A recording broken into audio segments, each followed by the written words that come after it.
5 minuto pa lang mula nang hawakan ko ang desisyon ng korte sa aming annulment, sinunod ko agad ang payo ng best friend kong abogado. Pinalitan ko kaagad ang password ng 10 bank account na nakapangalan sa akin. Nang gabing iyon, nagdaos ng freedom party ang dati kong asawa sa isang 5-star hotel sa Bonifacio Global City. Umorder ng mga mamahaling alak at nagbook ng pinaka-eleganteng banquet. Nang oras na para bayaran ang bill na nagkakahalagang air 2,000.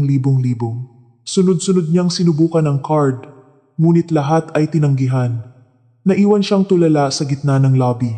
Sa sobrang taranta, tinawagan niya ako ng 99 na beses, sumisigaw sa telepono. Ginawa mo akong katatawanan sa harap ng buong kumpanya. Hawak ko ang desisyon ng korte na amoy tinta pa. Nakatayo sa labas ng family court, ngunit ang pakiramdam ko ay kalmado sa paraang kakaiba. Hindi dahil hindi ako nasasaktan, kundi dahil sa loob ng 3 taon, sobra-sobra na ang sakit na tiniis ko. Sakit na umabot sa puntong ngayong tapos na ang lahat. Ang tanging nararamdaman ko na lang ay gumaan, na para bang may naibaba akong isang malaking bato na nakadagan sa aking dibdib. Si Paulo, nakatayo ilang hakbang mula sa akin. Plansado ang polo at malamig ang ekspresyon na parang tinatapos lang ang isang administratibong proseso. Wala siyang sinabing kahit ano. Isang sulyap lang ang ibinigay. Ang pamilyar na sulyap ng isang taong laging tingin sa akin ay isang istorbo. Hindi rin ako nagsalita. Ayoko nang gumamit ng kahit isang salita para dugtungan ang isang lubid na matagal ng bulok. Tumalikod ako, 5 minuto matapos ang annulment. Pumasok ako sa sasakyang nakaparada sa labas. Pagkasara ng pinto, itinaas ko ang bintana na parang naglalagay ng isang kurtina laban sa ingay ng mundo. Bahagyang nanginginig ang mga daliri ko. Nang buksan ko ang aking telepono, hindi panginginig sa takot, kundi dahil naalala ko ang bawat detalyeng bilin sa akin ni Rina, ang best friend at abogado ko. Andrea, makinig ka sa akin. Pagkapirma mo, palitan mo agad ang password ng lahat ng bank account na nakapangalan sa'yo. Agad-agad. Walang pag-aalinlangan. Bakit kailangang madaliin? Dahil hindi kasing bait ng inaakala mo si Paulo. Ngayong hiwalay na kayo, mas may dahilan siyang gumawa ng kalokohan. 1 minuto ka lang magpabaya. Pwedeng mawala ang pera sa mga card mo. Hindi ako nag-exaggerate. Dati, iniisip kong praning lang si Rina, pero 3 taong pamumuhay kasama si Paolo ang nagturo sa akin ng leksyon. Ang lalaking iyon ay hindi nauubusan ng dahilan para unahin ang kanyang sariling interes. Mayroon akong 10 bank account. Bawat isa'y may sariling layunin. May mga ipon bago kami ikasal. May payroll account. May savings na may regular na deposito. May credit cards. At may account na nakapangalan sa akin para sa buwan ng sustento ng mga magulang ko.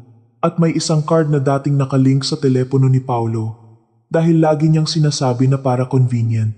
Naniwala ako sa salitang convenient na yon, tulad ng paniniwala ko sa pangako niyang magbabago siya. Huminga ako ng malalim, binuksan ang bawat banking app. 1 card, password changed. 2 card, password changed. 3, wala akong ginamit na kahit anong lumang numero. Gumawa ako ng mahahabang password na may mga special character at letra at isinulat ito sa isang secure note sa aking telepono. Naganap ang lahat ng napakabilis. Hindi ko magawang kumurap ng matagal. Sa labas ng bintana ng kotse, ang mga busina at ingay ng mga tao ay unti-unting lumabo na parang isang pelikulang wala nang kinalaman sa akin. Pagkatapos kong palitan ang password ng ika-10 card, saka lang bumagsak ang aking kamay. Isang manhid na pakiramdam ang gumapang sa aking braso, na para bang kabibitaw ko lang sa isang lubid na humila sa akin paahon mula sa bangin. Huminga ako ng maluwag at napansin kong medyo nanunuyo ang ilong ko, ngunit tuyo ang aking mga mata. Hindi ako umiyak. Sobra na ang iyak ko sa mga gabing pinabayaan ako ni Paulo sa kanyang katahimikan, sa kanyang mga pagtalikod, sa mga panahong abala siya sa trabaho at mga kaibigan, habang ako'y abala sa kusina, sa bahay, at sa pagtitiis. Umandar ang makina ng kotse. Hindi ako umuwi sa dati naming kondominium, ang lugar na dati kong tinawag na tahanan.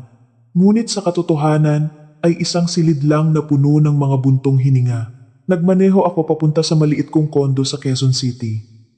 Binili ko ang unit na iyon bago kami ikasal. Hindi malaki, hindi magarbo. Ngunit may isang bagay na wala ako sa loob ng 3 taon. Katahimikan. Sa daan, walang tigil ang pag-vibrate ng telepono ko. Sa screen, kumikislap ang pangalang Paulo na parang isang bangungot. Hindi ko tiningnan. Hindi ko sinagot. Pinindot ko ang silent mode, isinilid ang telepono sa bag, at nag-focus sa pagmamaneho. Alam ko kung bakit siya tumatawag. Hindi siya tatawag para tanungin kung kumain na ba ako. Hindi siya tatawag para humingi ng tawad. Tumatawag siya dahil gusto niya akong kontrolin hanggang sa huling segundo. O gusto niyang patunayan na pagkatapos ng annulment, magsisisi ako, tulad ng lagi niyang pananakot. Pagkapasok ko sa kondo, ang una kong ginawa ay maghugas ng kamay. Naghugas ako ng matagal, na para bang gusto kong alisin ang lahat ng bakas ng aming pagsasama.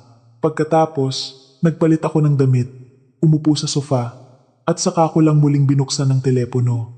Sa screen, isang mahabang listahan ng mga missed call. Binilang ko, 99. Eksaktong 99. Tambak din ang mga text message. Ang bawat kasunod na mensahe ay mas masahol kaysa sa nauna. Ang tono ay nagbago mula sa pagkadismaya hanggang sa mga mura. Tinawag niya akong manhid, taksil, walang utang na loob, at sinabing sinadya kong sirain siya. Tiningnan ko lang ito na parang nag-scroll sa basura, hindi nag-reply. Binlock ko ang numero niya, binlock ang lahat ng social media accounts niya, binura ang lahat ng bakas na parang nagbubura ng mantsa ng tinta sa isang bagong papel. Katatapos ko lang mag-block nang tumawag si Rina. Andrea, tapos na? Oo, tapos na. Sagot ko. Ang boses ko'y parang hindi sa akin sa sobrang kalma. Lahat ng 10 card, pinalitan ko na. Walang nakaligtaan. Nakahinga ng maluwag si Rina, pero naging seryoso ulit. Magaling.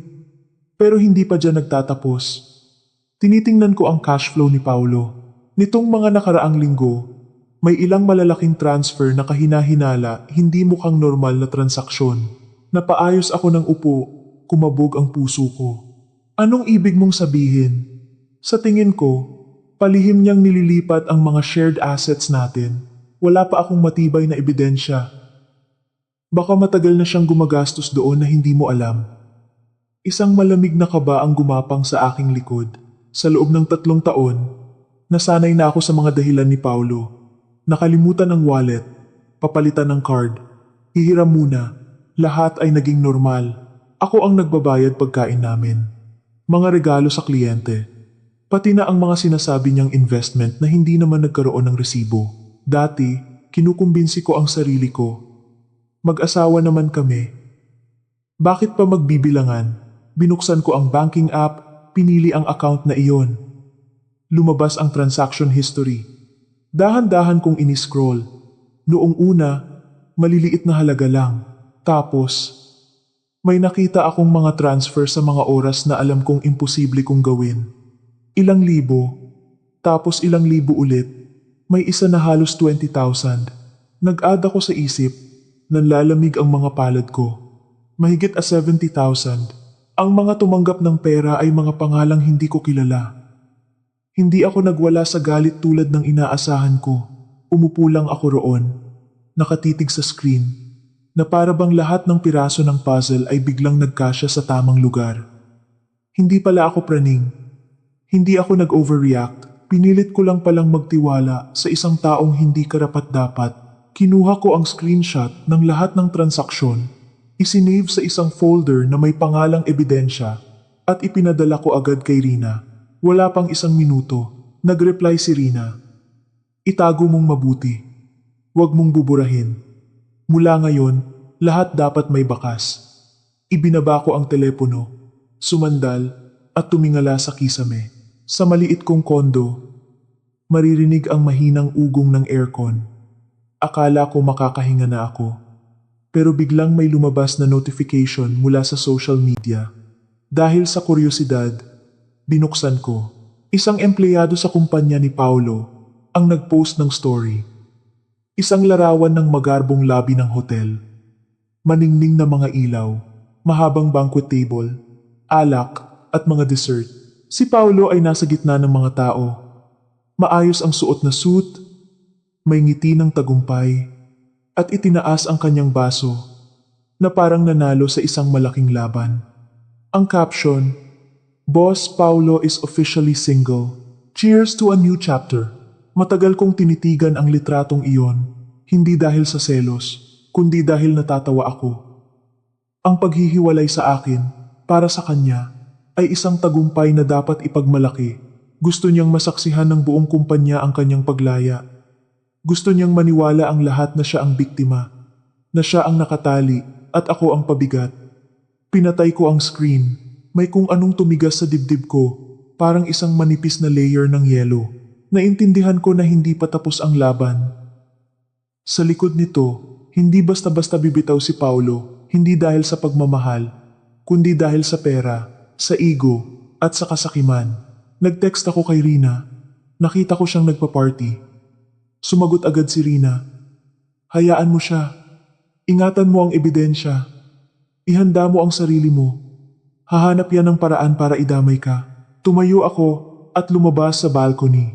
Sa ibaba, tuloy pa rin ang daloy ng trapiko. Maingay pa rin ang syudad, na parang walang isang pagsasamang nasira. Ipinatong ko ang kamay sa rehas. Hinahaplos ng hangin ng gabi ang aking buhok. Sa unang pagkakataon sa mahabang panahon, wala na akong ganang ipaliwanag sa kahit sino kung gaano ako nagtiis.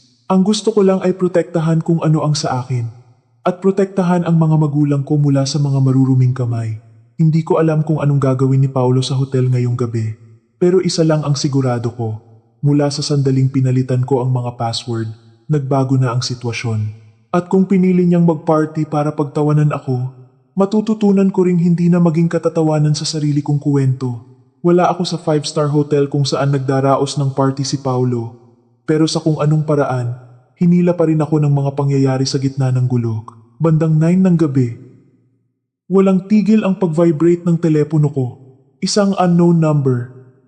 Tinitigan ko ito ng ilang segundo at hinayaan na lang. Pagkatapos ng 10 segundo, isa na namang tawag, ibang numero, hindi ko sinagot. Pero nagsimulang dumating ang mga text. Ang nagpadala ay isang dating kasamahan sa kumpanya ni Paulo. Isa siya sa mga palihim na nagme-message sa akin noon kapag may napapansin siyang kakaiba sa kilos ni Paulo. "Ma'am Andrea, nasaan po kayo? Nagkakagulo po dito sa hotel. Hindi po gumagana ang card ni Sir Paulo." Napaayos ako ng upo. Bumilis ang tibok ng puso ko, hindi sa kaba, kundi dahil sa isang malamig na pakiramdam na kumalat mula sa aking dibdib. Hindi ako sumagot agad. Alam na alam ko kung aling card ang ginagamit niya, at alam na alam kong pinalitan ko na ang password. Sunod-sunod na text ang dumating. Ilang beses nang sinubukan, nakatingin lahat ng staff. Hindi pa po bayad yung table. Tinitigan ko ang screen at naglaro sa isip ko ang imahe ng magarbong lobby, ang gininto ang ilaw, ang mga nakasuit na bisita, ang mga kopita ng alak, at sa gitna ng lahat, si Paulo ang taong laging inuuna ang kanyang reputasyon. Nai-imagine ko ang mukha niya ngayon. Nanigas, namula, at pagkatapos ay naging iritado. Ibinaba ko ang telepono, nagsalin ng isang basong tubig, at dahan-dahang uminom. Wala akong naramdamang tuwa. Ang nakikita ko lang ay nangyayari ang nararapat sa loob ng 3 taon. Napakarami kong binayarang bill para sa mga party na hindi ko naman gustong puntahan. Ako yung nasa likod, tahimik na nag-swipe ng card, tahimik na pumipirma, tahimik na umako ng responsibilidad para sa mga kasiyahang tinatawag niyang business relations. Nag-vibrate ulit ang telepono. Si Rina na. "Andrea, nasa bahay ka lang, di ba?" "Oo." Tumatawag sa akin si Paulo. Mahina akong natawa. Anong ginagawa niya dyan? Nagmumura. Simpleng sagot ni Rina. Sabi niya, pinalitan mo raw ang password kaya napahiya siya sa buong kumpanya. Natahimik ako ng ilang segundo, tapos nagtanong, Magkano ang sinubukan niyang iswipe? Huminga ng malalim si Rina. Narinig ko lang sa staff ng hotel. Halos $2 million daw. Malaking party, imported na alak, VIP rooms, imbitado pati mga business partners. Akala niya, ikaw ang magbabayad. Tulad ng dati. Isang mapait na pakiramdam ang umakyat sa lalamunan ko. 2 million. Isang halaga na sapat ng pambili ng second-hand na kotse. Sapat para sa isang taong maalwang pamumuhay ng mga magulang ko. At balak niyang iswipe sa card ko para bayaran ang isang party na ipinagdiriwang ang paghihiwalay namin. Anong nangyayari ngayon? Tanong ko. Nasisiraan na siya ng ulo. Sabi ni Rina. Tumawag na ba sa'yo? Block na siya. Tama yan. Huwag mong sagutin. Huwag kang mag-reply. Lahat dapat dumaan sa akin. Tumango ako kahit hindi niya nakikita. Alam ko ang patakaran. Mula ngayon, bawat salita, bawat kilos ni Paulo ay maaaring maging ebidensya. Hindi ko pwedeng hayaang dalhin ako ng emosyon sa gulo. Makalipas ang 10 minuto, nag-vibrate ulit ang telepono. Nag-alinlangan ako ng ilang segundo at saka binuksan. Sa video, maliwanag ang lobby ng hotel. May tugtog pa, pero tensyonado ang atmosphere. Si Paulo, nakatayo sa harap ng cashier. Hawak ang card, iritado ang boses. Sabi ko, iswipe niyo ulit. Nakayuko ang receptionist. Mahina ang boses. Sir, ang sabi po ng system, invalid password. Imposible. Sinubukan niya ulit. 1, 2, 3 beses. Error. Ang mga tao sa paligid ay nagsimula ng magbulungan. May mga tumalikod, may mga nagkunwaring abala. Pero alam ng lahat kung anong nangyayari. Kinuha ni Paulo ang telepono at nagdial. Alam kong ako ang tinatawagan niya. Tahimik ang telepono ko. Tumawag siya ulit. Tahimik pa rin. Sa video, namumula ang mukha niya. May mga butil ng pawis sa kanyang noo. Humarap siya sa staff. Bumaba ang boses pero puno pa rin ng inis. Sandali lang. Mag-transfer ako. Binuksan niya ang telepono. Nagpipindot. Ilang segundo. Nanigas ang mukha niya. Siguro, nalaman niyang pati ang mga nakalink na account ay wala na siyang access. Tumingin siya sa paligid, nawawala na sa sarili. Pinatay ko ang video. Hindi ko na kailangang makita ang kasunod. Sapat na ang naintindihan ko. Bandang 10 ng gabi, may kumatok sa pinto ng kondo ko. Nagulat ako. Walang nakakaalam na dito ako umuwi. Dahan-dahan akong lumapit sa pinto at sumilip sa peephole. Sa labas, isang lalaking nakasuit, gusot ang buhok at namumula ang mukha. Si Paulo. Hindi ako nagbukas. Kumatok siya ulit. Mahina noong una. Tapos lumakas. Andrea, buksan mo ang pinto. Nanatili akong tahimik. Andrea, lumabas ka dyan. Mag-usap tayo. Hindi pa rin ako kumibo. Sunod-sunod na katok. Anong kalokohan to? Ha? Pinapalitan mo ang password ng card ko? Alam mo ba kung nasaan ako? Alam mo ba kung anong ginawa mo? Ipinatong ko ang kamay sa pinto. Pero hindi ko binuksan. Nagsalita ako ng sapat na lakas para marinig niya sa kabilang panig. Nakapangalan sa akin ang card na yan. Natahimik sa labas ng ilang segundo. Tapos, nagbago ang tono niya. Naging mabagsik. Kahihiwalay lang natin. Sinadya mo akong ipahiya.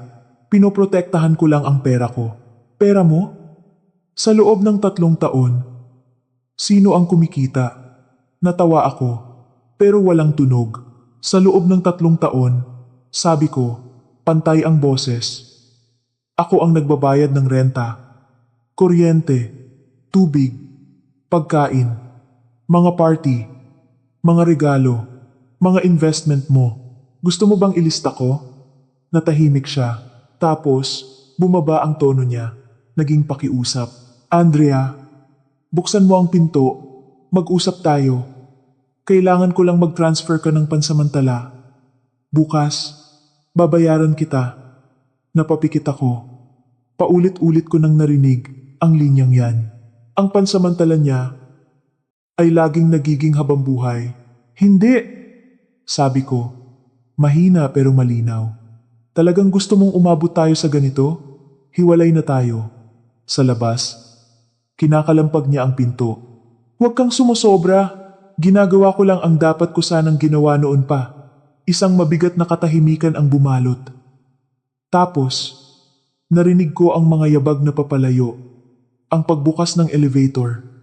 Ang pagsara ng pinto nito. Umalis na siya. Sumandal ako sa pinto at huminga ng maluwag. Nanginginig ang kamay ko. Hindi dahil sa takot sa kanya, kundi dahil alam kong simula pa lang ito. Hindi si Paulo ang tipo ng taong madaling tanggapin ang pagkawala ng kontrol. Hahanap siya ng ibang paraan. Bumalik ako sa sala. Binuksan ang laptop at tiningnan ulit ang lahat ng account. Ligtas pa rin. Nagpadala ako ng isa pang email sa bangko. Humihingi ng kumpirmasyon sa lahat ng security changes. Ayoko nang mag-iwan ng kahit anong butas. Bandang hating gabi, nag-text si Rina. Umalis na siya sa hotel. Kinailangan niyang ipakiusap sa isang business partner na mag-abono muna. Wasak ang pride. Binasa ko ang text at ibinaba ang telepono. Hindi ako masaya. Isang pagod ang naramdaman ko. Pero sa ilalim ng pagod na iyon, may isang bagong klase ng kalma, mas matatag. Naintindihan kong ang gabing ito ay hindi lang tungkol sa isang palpak na party. Ang gabing ito, ang unang beses na nalaman ni Paulo na wala na siyang hawak sa pera ko. At kapag ang isang taong sanay kumontrol ay nawalan ng kontrol, mas matindi ang kanilang reaksyon. Lumabas ako sa balcony, tumingin sa syudad na unti-unti nang natutulog. Ang mga ilaw sa kalsada ay dilaw. Kakaunti na ang mga sasakyan. Sabi ko sa sarili ko, kailangan kong maghanda, hindi lang para sa mga tawag at mga katok, kundi para sa mga mas malalim na tira. Hindi ko alam kung anong gagawin niya bukas. Pero alam kong hindi na ako aatras. Hinding-hindi na, kinabukasan. Mas maaga akong nagising kaysa dati. Hindi dahil may importante akong gagawin, kundi dahil alam kong hindi hahayaan ni Paulo na matapos ang lahat sa nangyari kagabi. Siya ang tipo ng tao na kapag napahiya sa harap ng marami, gagawin ang lahat para hilahin ang iba pababa, para lang maisalba ang sariling reputasyon. Nagtimpla ako ng kape, umupo sa harap ng aking desk at binuksan ang laptop. Kailangang magpatuloy ang trabaho ko. Hindi pwedeng huminto ang buhay dahil lang sa isang natapos na pagsasama. Bandang 8 ng umaga, naghanda akong umalis. Pagbaba ko sa lobby ng condominium, bumukas ang pinto ng elevator at nakita ko siya. Si Paolo, nakasandal sa isang poste, gusot ang damit at may maitim na bilog sa ilalim ng mga mata na parang matagal na siyang naghihintay doon. Nang makita niya ako, tumayo siya ng tuwid. Sa wakas, bumaba ka na rin. Hindi ako sumagot. Nilampasan ko siya papunta sa pinto. Mabilis siyang sumunod at hinarangan ako. Andrea, mag-usap tayo. Wala na tayong dapat pag-usapan. Sumobra ka na kagabi. Tumingin ako diretso sa mga mata niya. Pinalitan ko lang ang password ng card ko. Pero ako ang gumagamit noon.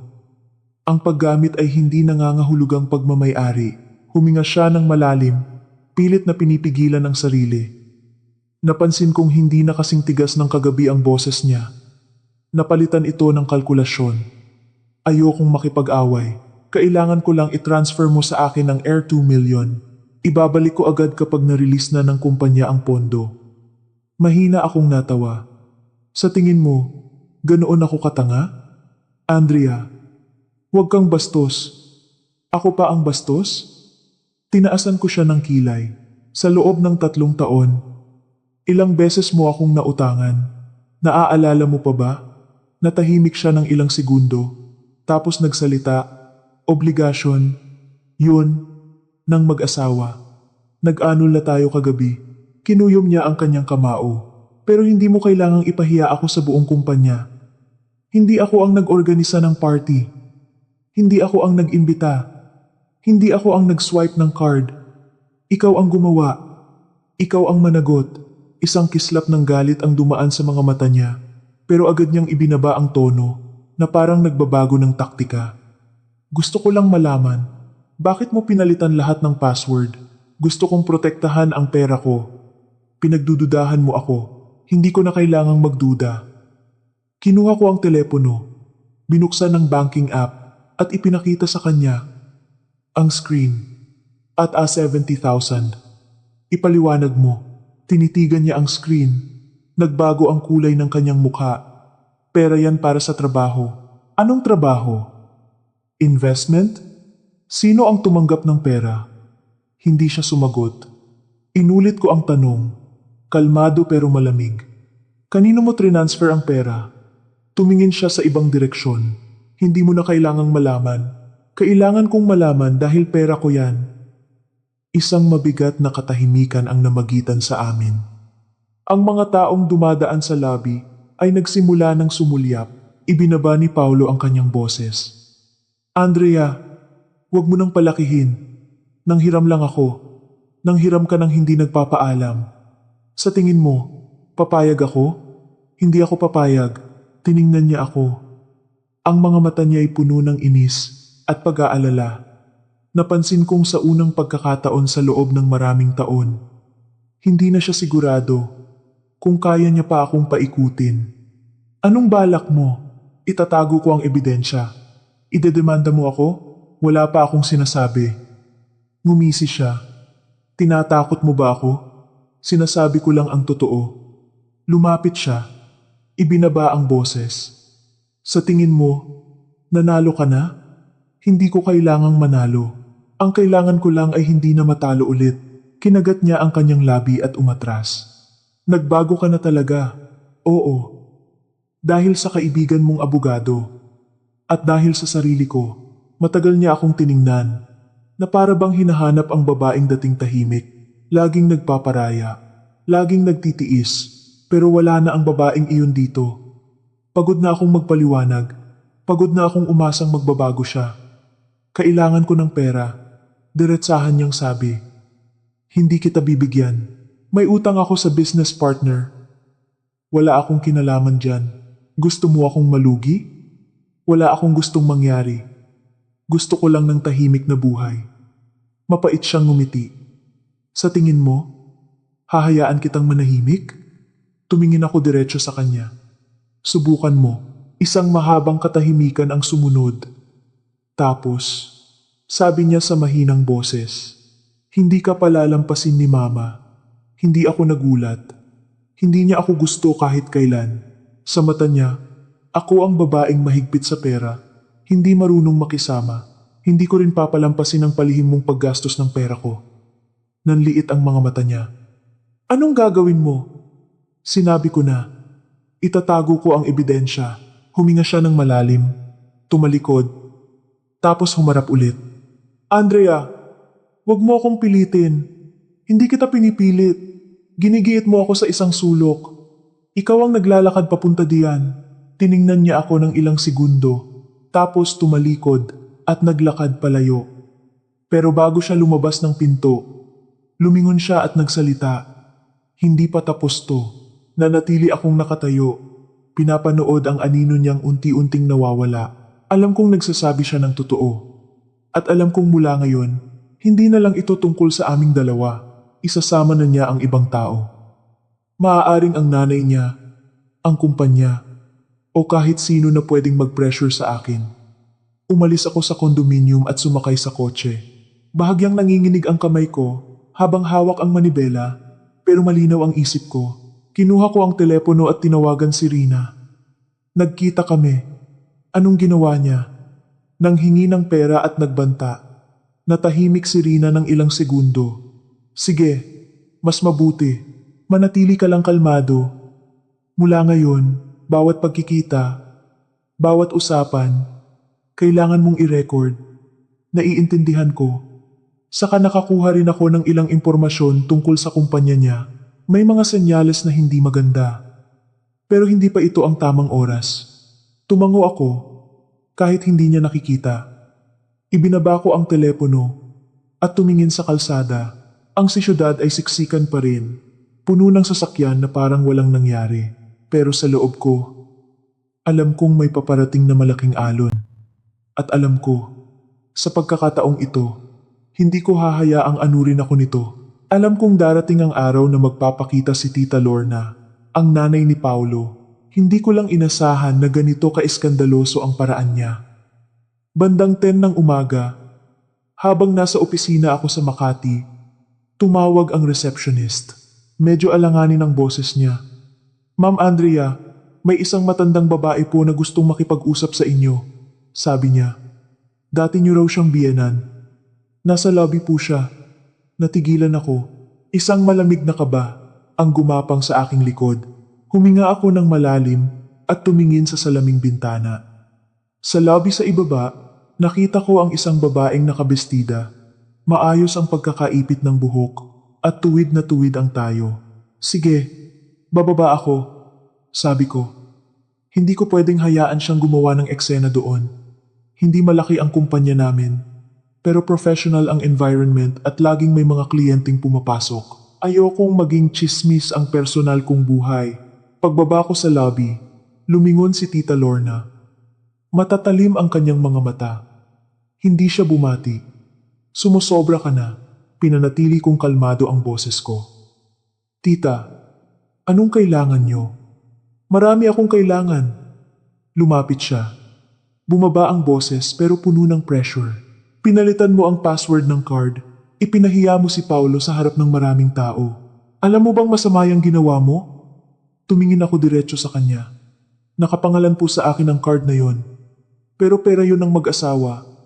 Hindi po lahat. Anong klaseng pananalita yan? Tumaas ang boses niya. 3 taon kang binuhay ni Paulo. Inalagaan ka. Tapos ngayong hiwalay na kayo. Tatalikuran mo siya? Mahina akong natawa. Baliktad po yata ang sinasabi niyo. Nanlisik ang mga mata ni Tita Lorna. Sumasagot ka pa. Sinasabi ko lang po ang totoo. Nagsimula nang mapansin kami ng mga tao sa lobby. Lumipat ako sa isang tabi, sa waiting area, kung saan mas kaunti ang tao. Sumunod si Tita Lorna, matigas pa rin ang boses. I-transfer mo kay Paulo ang Air 2 million ngayon din. Bakit po? Kailangan niyang bayaran ang hotel. Wala po akong kinalaman dyan. Asawa ka niya. Nag-annul na po kami. Ngumisi si Tita Lorna. Ano ngayon kung nag-annul na? Wala na ba ang 3 taong pinagsamahan? Ang pinagsamahan po ay hindi dahilan para hingan ako ng pera. Hinigpitan niya ang hawak sa kanyang bag. Ganyan ka na ba makipag-usap sa dati mong biyenan? Hindi na po ninyo ako manugang. Isang saglit na katahimikan. Ang galit sa mga mata ni Tita Lorna ay napalitan ng lamig. Nagbago ka na talaga. Dahil sobra na po ang tiniis ko, ibinaba niya ang kanyang boses. Pero bawat salita ay parang patalim. Akala mo dahil may pera ka, nakakaangat ka na? Hindi ko po iniisip yan. Bakit ayaw mong ibigay ang pera? Dahil pera ko po yun. Lumapit si Tita Lorna, halos bumubulong. Sabi ni Paulo, hawak mo lahat ng shared assets. Balak mo bang angkinin lahat? Tiningnan ko siya. Dahan-dahang binuksan ang telepono at ipinakita ang isang file. Ito po ang kasulatan sa paghahati ng ari-arian noong annulment. Pwede niyo pong basahin. Kinuha niya ang telepono, sinulya pa ng ilang linya, at isinauli. Ano ngayon kung may papeles? Pwede mo pa rin siyang tulungan. Ayoko po. Ang sama mo, makatarungan lang po ako. Huminga ng malalim si Tita Lorna. At biglang nagbago ang tono. Andrea, sa totoo lang, gipit si Paulo ngayon. Tulungan mo siya sa pagkakataong ito. Para na rin sa pamilya. Para sa susunod, maganda pa rin ang tingin natin sa isa't isa. Matagal ko siyang tiningnan. Sa mga mata niya, walang bahid ng pag-aalala para sa akin. Pera lang. Hindi po ako tutulong. Nanigas si Tita Lorna. Sigurado ka? Sigurado po ako. Malamig siyang ngumiti. Kung ganun, huwag kang magagalit sa mangyayari. Hindi po ako magagalit. Umatras siya at itinaas ang boses. Gusto mo ba siyang mamatay sa hirap? Hindi ako sumagot. Hindi ka ba nahihiya? 3 taon kang naging manugang sa pamilya namin. Ganyan ka ba talaga? Hindi po ako tumatalikod. Ayoko lang pong magpatuloy na malugi. Tiningnan ako ni Tita Lorna na parang gusto niya akong lunukin ng buo. Humarap siya sa receptionist at sumigaw. Walang utang na loob yung babaeng yan. Pagkatapos ng annulment, inangkin lahat ng pera ng anak ko. Mabilis akong lumapit. Tita, tumigil na po kayo. Natatakot ka? Ayoko lang pong gumawa kayo ng eksena dito. Kung ganon, i-transfer mo ang pera. Hindi. Malakas na tumawa si Tita Lorna at kinuha ang kanyang telepono. Nagbukas ng isang litrato. Tingnan mo, litrato iyon ni Paulo kagabi. Nakatayo sa harap ng cashier ng hotel, namumula ang mukha. Napahiya siya ng ganyan. Masaya ka ba? Hindi po ako masaya. Kung ganon, tulungan mo siya. Hindi po ako tutulong. Tiningnan ako ni Tita Lorna ng ilang segundo, tapos biglang bumaba ang boses. Akala mo, mapapanatili mo yung pera mo magpakailanman? Hindi ko po kailangang panatilihin magpakailanman. Ang kailangan ko lang ay ang akin. Sa tingin mo, hahayaan ka ni Paulo? Wala po akong pakialam. Ngumisi si Tita Lorna. Sige, maghintay ka lang. Tumalikod siya para umalis. Pero pagkatapos ng ilang hakbang, lumingon siya at nag-iwan ng isang huling salita. Hindi rin mananahimik ang pamilya mo. Nanatili akong nakatayo. Kumakalat ang lamig sa buong katawan ko. Alam kong isa iyong banta, hindi para sa akin, kundi para sa mga magulang ko. Bumalik ako sa opisina. Isinara ang pinto at umupo, bahagyang nanginginig ang mga kamay ko. Hindi sa takot, kundi sa galit. Tinawagan ko agad si Rina. Pumunta siya sa opisina. Anong ginawa? Nanghingi ng pera at nagbanta. Natahimik si Rina ng ilang segundo. Inaasahan ko na yan. Anong dapat kong gawin? I-record mo lahat at ihanda mo ang sarili mo. Hindi sila titigil dyan. Tumango ako. Alam kong ang laban na ito ay hindi na lang sa pagitan namin ni Paulo. May mga kasama na. At kapag sinimulan na nilang targetin ang mga magulang ko, alam kong hindi na ako pwedeng umatras. Binuksan ko ang laptop, gumawa ng bagong folder, at pinangalanan itong Protection. Isinabi ko lahat mga text, recording, litrato, video, lahat. Hindi ko gustong gumanti. Gusto ko lang protektahan ang sarili ko. Pero kung patuloy nila akong igigiit sa isang sulok, hindi ako mananatiling tahimik. Hindi ko inakalang kikilos sila ng ganoon kabilis. Ang nanay ko, nanginginig ang boses niya, hindi tulad ng dati.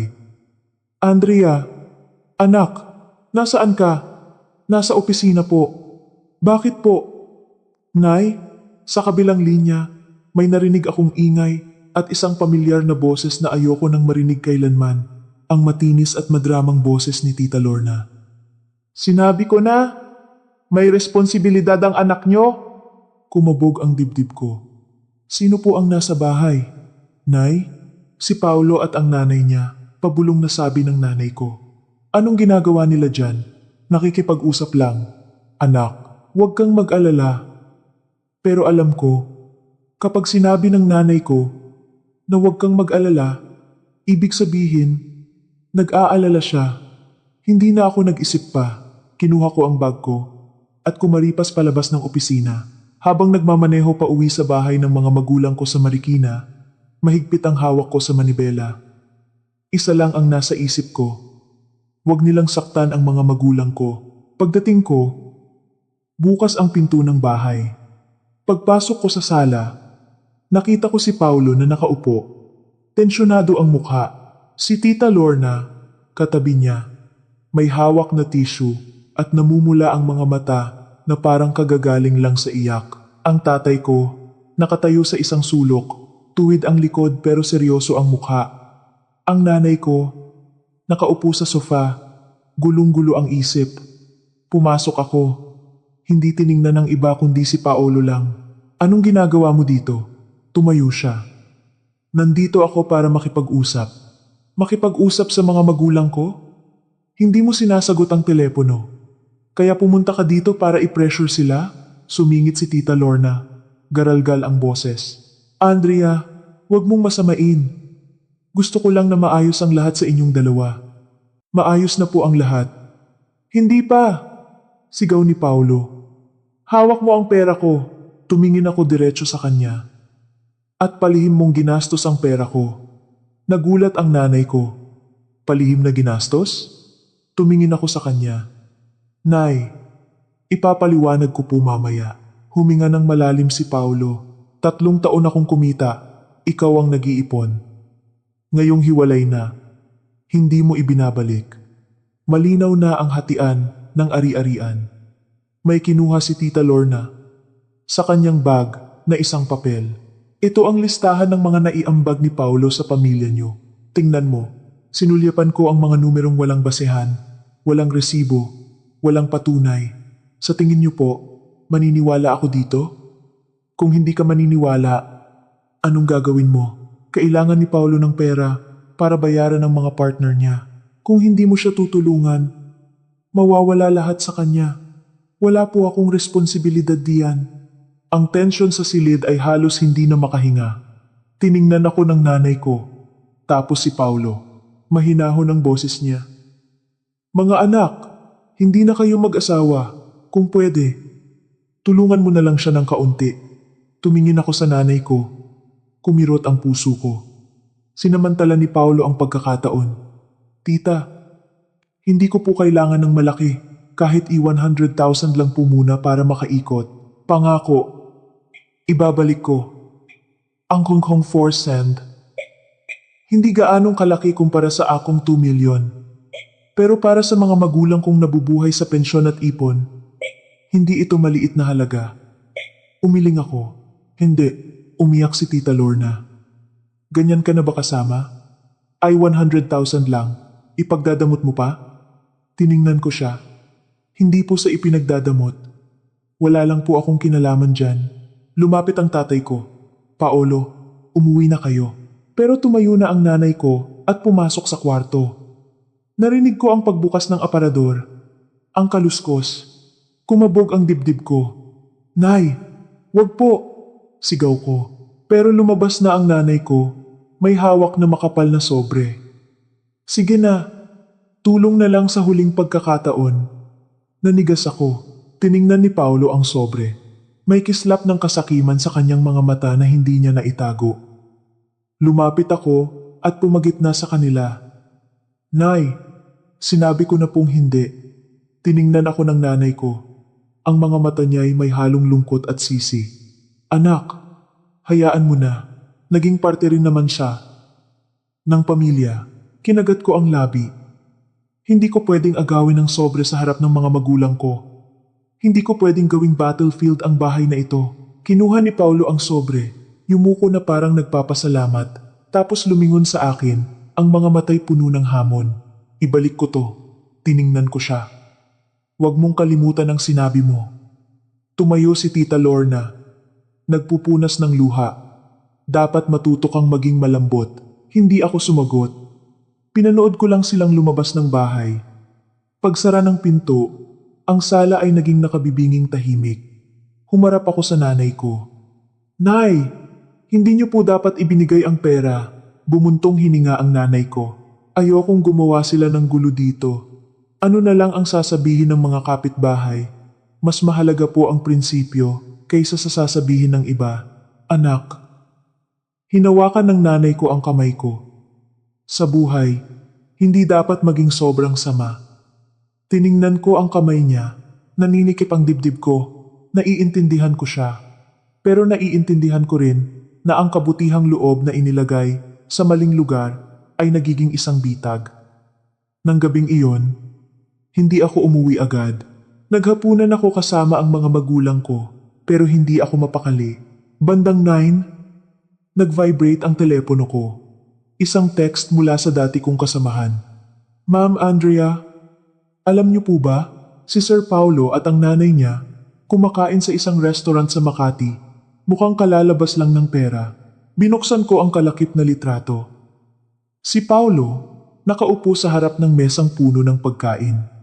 Katabi niya si Tita Lorna. Parehong masayang nag-uusap.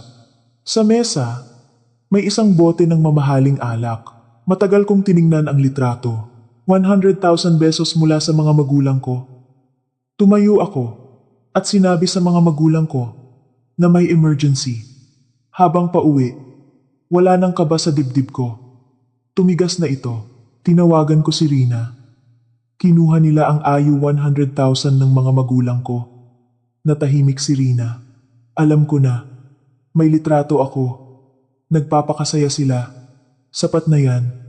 Sapat para saan? Para lumaban. Ibinaba ko ang telepono. Tiningnan ko ang daloy ng trapiko sa harap ko.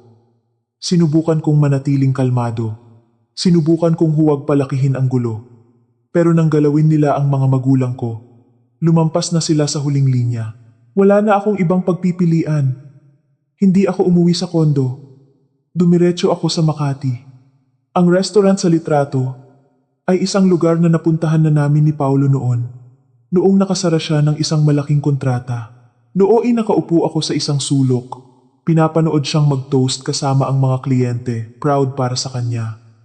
Ngayon, iba na ang dahilan ng pagpunta ko roon. Huminto ang sasakyan sa tapat ng restaurant. Huminga ako ng malalim. Ang galit sa loob ko ay hindi sumisigaw. Tahimik ito at malamig. Ayokong gumawa ng eksena. Gusto kong magsalita ng sapat para maintindihan nila at maintindihan na hindi na ako ang taong pwede nilang abusuhin. Pumasok ako at alas itala, mainit ang dilaw na ilaw, malambing ang tugtog. Ang amoy ng alak at stick ay magkahalo sa hangin. Sa mesang malapit sa bintana, nakita ko sila. Malakas ang tawa ni Paulo. Hawak ang kupitan ng alak. Nawala na ang tensyon sa mukha niya kagabi. Katabi niya si Tita Lorna. May sinasabi. Pareho silang mukhang komportable. Hindi lang isang bote ng alak ang nasa mesa. Lumapit ako. Si Paulo, ang unang nakakita sa akin. Ang ngiti sa kanyang labi ay nanigas.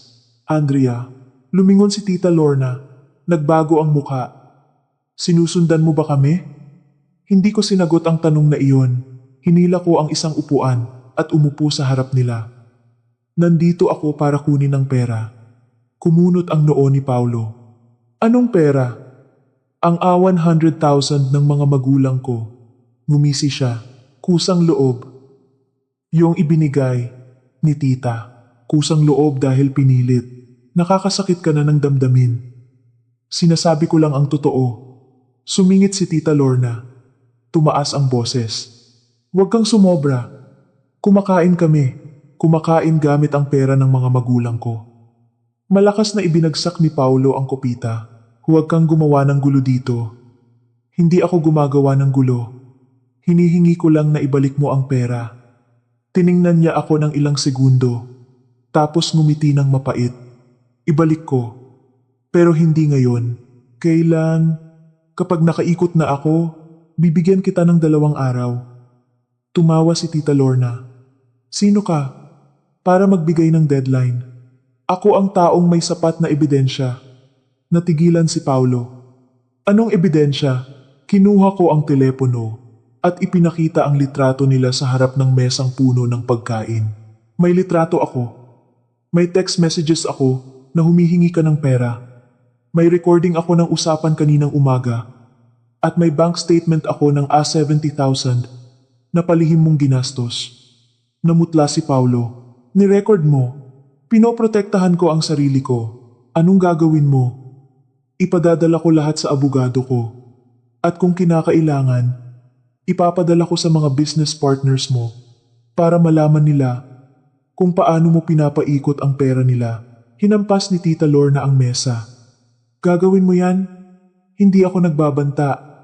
Ang tensyon sa paligid ng mesa ay nanigas. Ang mga tao sa kabilang mesa ay nagsimula ng sumulyap. Ibinaba ni Paulo ang kanyang boses. Andrea, huwag mong palalain ang sitwasyon. Hindi ako ang nagpapalala. Ikaw, sinabi mong ibabalik mo. Kung ganun, pumirma ka ng kasulatan. Anong kasulatan? Nasa loob ng 2 araw, ibabalik mo ng buo ang UI 100,000 sa mga magulang ko. Kung hindi, gagawin ko ang lahat ng sinabi ko. Tinitigan niya ako. Sinisira mo ako. Sinisira mo ang sarili mo. Isang mahabang katahimikan. Tumingin ako diretso sa mga mata niya. Hindi umiiwas. Sa unang pagkakataon sa maraming taon, hindi na ako natatakot sa tingin na iyon. Sa huli, huminga siya ng malalim. Sige, 2 araw. Maghihintay ako. Tumayo ako. Pero bago umalis, nagdagdag ako ng isang pangungusap at mula ngayon, huwag ka nang tutungtong sa bahay ng mga magulang ko. Tiningnan ako ni Tita Lorna. Ang mga matay puno ng galit. Walang utang na loob. Tumalikod ako. Hindi na ako tanga. Umalis ako sa restaurant at lumabas sa kalsada. Malamig ang hangin ng gabi sa Maynila. Mabilis pa rin ang tibok ng puso ko, pero hindi na nanginginig. Alam kong naglagay ako ng isang malinaw na linya. Pag-uwi sa kondo, ipinadala ko agad ang lahat ng litrato, text, at recording kay Rina. Tumawag agad si Rina. Tama ang ginawa mo. Pumayag siya sa 2 araw. Magaling. Pero kailangan mong maghanda kung hindi siya magbabayad. Alam ko. At may isa pa. Ano yon? Kakatanggap ko lang ng impormasyon mula sa isang insider sa kumpanya niya. May mga senyales ng hindi tamang pagdeklara ng buwis. Natahimik ako. Sigurado ka? Hindi pa sapat ang ebidensya. Pero kung kailangan mo, pwede kong halungkatin. Tumingin ako sa balcony. Ang mga ilaw ng syudad ay parang isang ilog ng liwanag. Kapag hindi siya tumupad sa usapan, ayokong manira ng tao. Pero ayoko ring hayaang itulak ako sa isang sulok, ang susunod na 2 araw. Ang magiging sagot, mabagal ang paglipas ng 2 araw. Hindi ako nag-text para mangulit. Hindi ako tumawag. Naghintay lang ako. Hinihintay kung tutuparin ni Paulo ang kanyang salita. O susubukan ulit ang pasensya ko. Sa umaga ng 2 araw, tiningnan ko ang account ng mga magulang ko. Walang bagong transaksyon. Pagtanghali, tahimik pa rin. Pagsapit ng gabi, nag-vibrate ang telepono ko. Isang text mula kay Paulo. Kailangan ko pa ng ilang araw. Matagal kong tinitigan ang mensaheng iyon.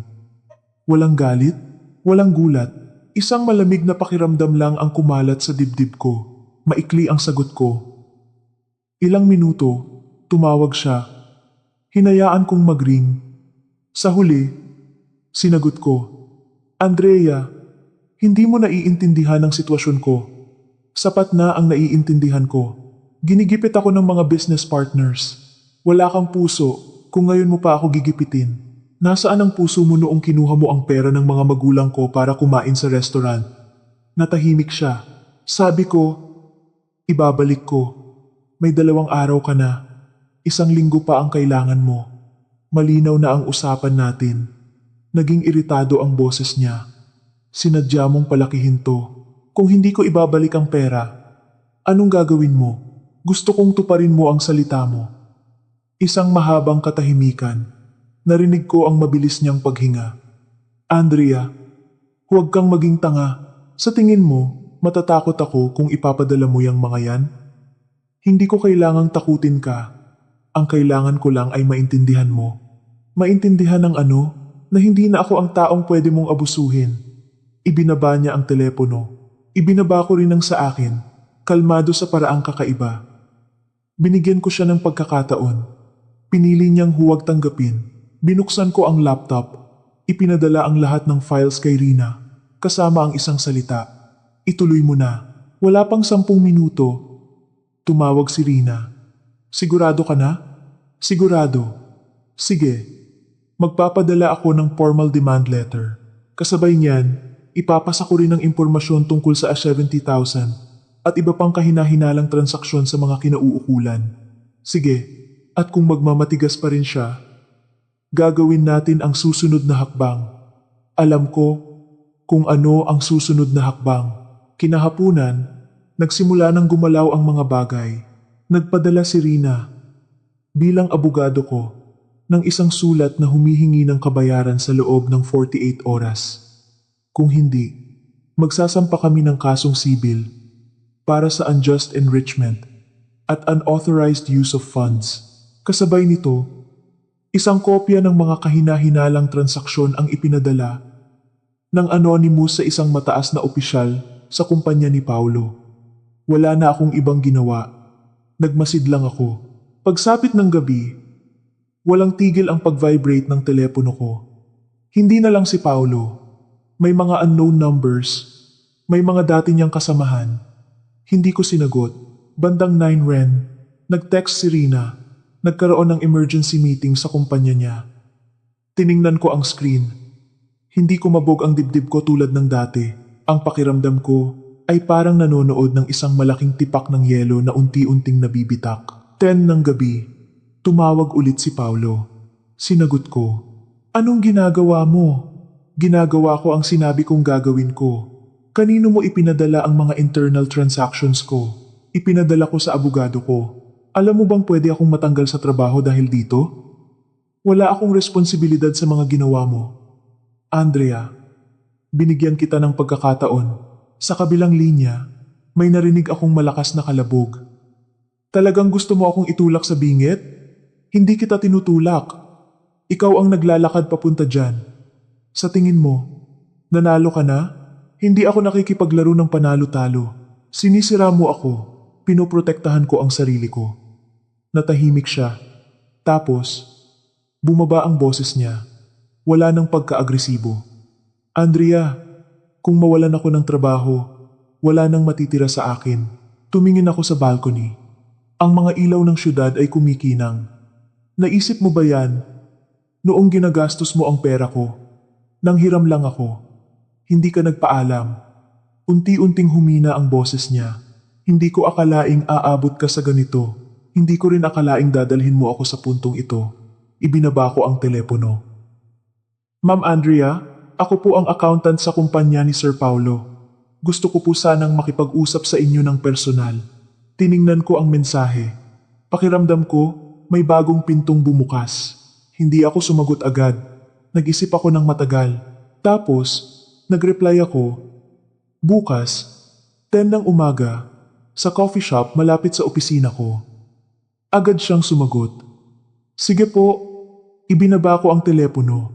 Ang kwento ay hindi na lang tungkol sa IU 100,000. Hindi na lang tungkol sa isang party. Nagbubukas na ito ng isang mas malalim at mas komplikadong layer. At alam ko, mula sa sandaling ito, hindi na lang ako ang kaharap ni Paulo. Kaharap na niya ang lahat ng bagay na matagal na niyang itinatago. Hindi ako masaya. Hindi ako nagagalak.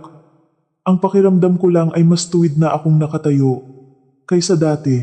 Kung akala niyang lalambot ako, nagkamali siya. Kung akala niyang mananatili akong tahimik, nagkamali na naman siya. Hindi ako naghahanap ng ganti, pero hindi rin ako aatras. Kinabukasan, 15 minuto bago ang usapan, dumating ako sa coffee shop. Pumili ako ng isang mesa sa sulok, kung saan kitang-kita ko ang papasok, ang ugaling ito, ang laging pagiging alerto, ay hindi ko sinadyang buuin. Kusa itong nabuo, matapos ang maraming beses na panggigipit. Umorder ako ng mainit na tsaa. Pinabayaan ang usok na tumaas at magpalamlam sa salamin. Eksaktong 10 isang babae ang pumasok. Lumingalinga siya at huminto nang makita ako, mga 25 anyos. Payat, nakasuot ng simpleng puting blouse at slacks. May bahid ng kaba sa kanyang mga mata. "Kayo po si Ma'am Andrea?" "Oo." "Maupo ka." Umupo siya. Ipinatong ang bag sa mesa. Bahagyang nanginginig ang kanyang kamay. "Ako po si Gia, accountant sa kumpanya ni Sir Paulo." Tumango ako.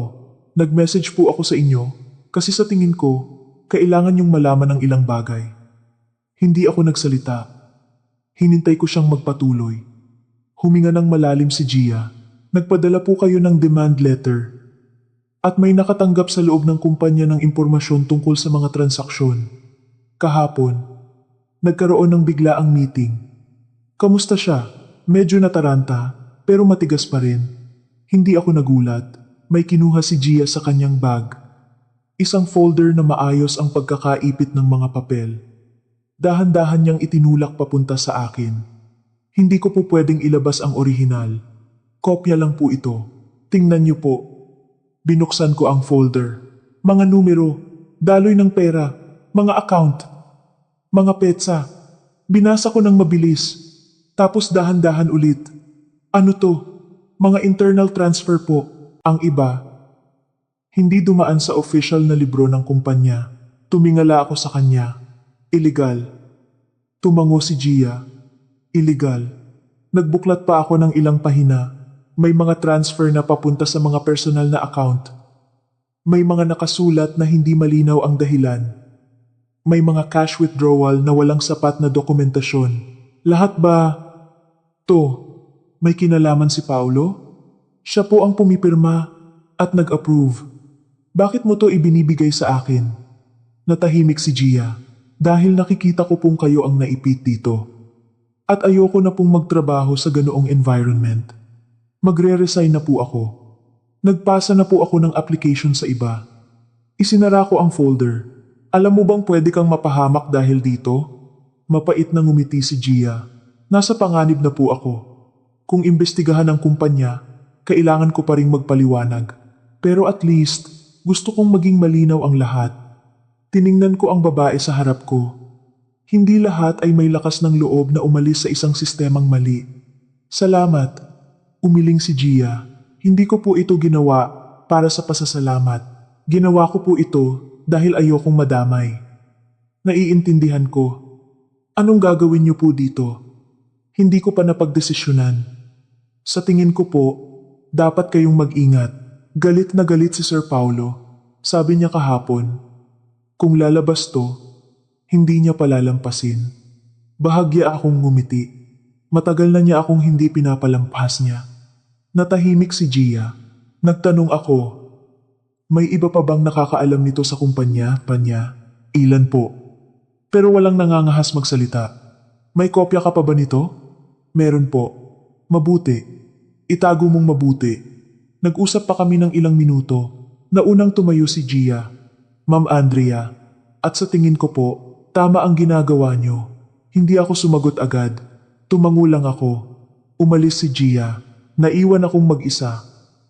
Nakatingin sa folder sa harap ko. Ang mga numero ay hindi nagsisinungaling. Pero ang paraan ng paggamit sa kanila ay pwedeng magbago ng kapalaran ng maraming tao. Tinawagan ko si Rina. May bago akong ebidensya laban sa kanya. May lang tungkol sa pera ko. Natahimik si Rina. Ipadala mo sa akin. Kinuha ko ang litrato ng bawat pahina at ipinadala. Pagkatapos ng 10 minuto, tumawag si Rina. Andrea, oo, mas malala to kaysa sa inaakala ko.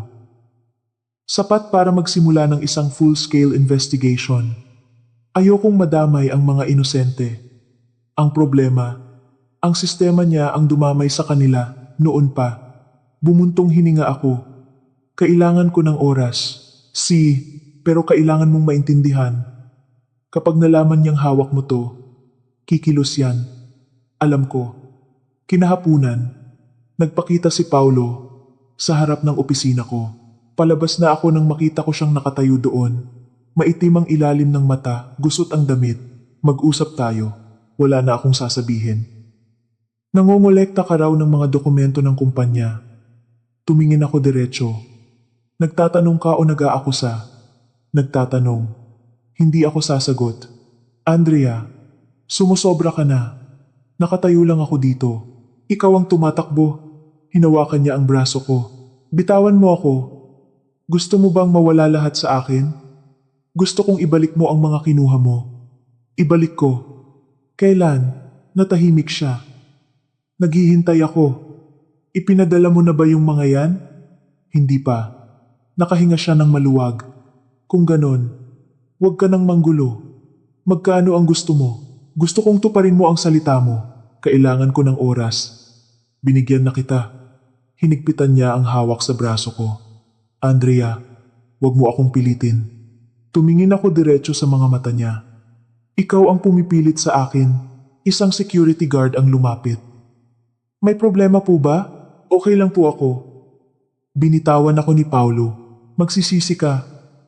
Ikaw din. Tumalikod siya. Nang gabing iyon, mag-isa ako sa kondo. Ang folder mula kay Gia ay nasa mesa. Tahimik ang telepono. Alam kong nasa isang sangang daan ako.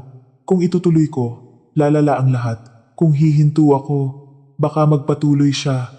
Ayokong gumanti, pero ayoko ring umatras. Binuksan ko ang laptop. Nagsulat ng isang draft na email. Hindi ko ipinadala agad. Nagsulat lang. Tapos, isinara ko. Sabi ko sa sarili ko, bukas ako magdedesisyon. Akala ko, pwede pa akong maghintay nang kaunti-hintaying ayusin ni Paulo ang sarili niya. Hintaying humupa ang gulo. Hintaying magkaroon ng pagkakataong tapusin ang lahat ng payapa. Pero hindi laging binibigyan ng madaling pagpipilian ng mga tao. May mga pagkakataong ang pananahimik ay hindi na proteksyon, kundi isang uri ng pagpayag. Ang umagang iyon ay nagsimula ng normal. Pumasok ako sa trabaho. Nakipag-meeting sa kliyente. Pilit na ginawang abala ang isip. Pero pagdating ng tanghali, nag-vibrate ang telepono ko. Isang text mula sa unknown number. Ma'am Andrea, tingnan niyo po ang company email. Binuksan ko ang email. Isang anonymous na link, walang subject. Nag-alinlangan ako, tapos pinindot. Isang website ang lumabas. May isang anonymous na post. Maikli, pero sapat para manlamig ang buong katawan ko. Ang dating asawa ng isang finance director ay may hawak na maraming sensitibong internal documents. Kung ilalabas ang mga ito, malaki ang magiging epekto sa kumpanya.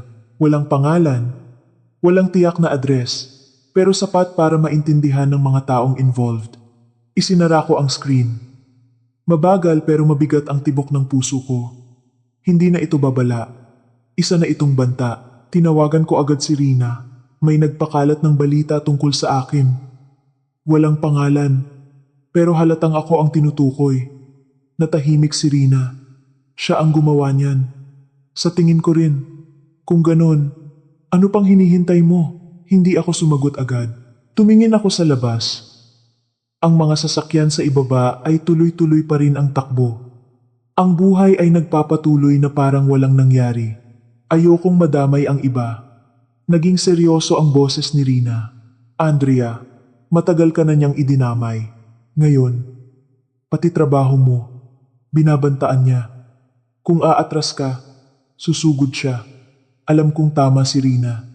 Kinahapunan, paglabas ko ng opisina, nakita ko si Paulo sa kabilang kalsada.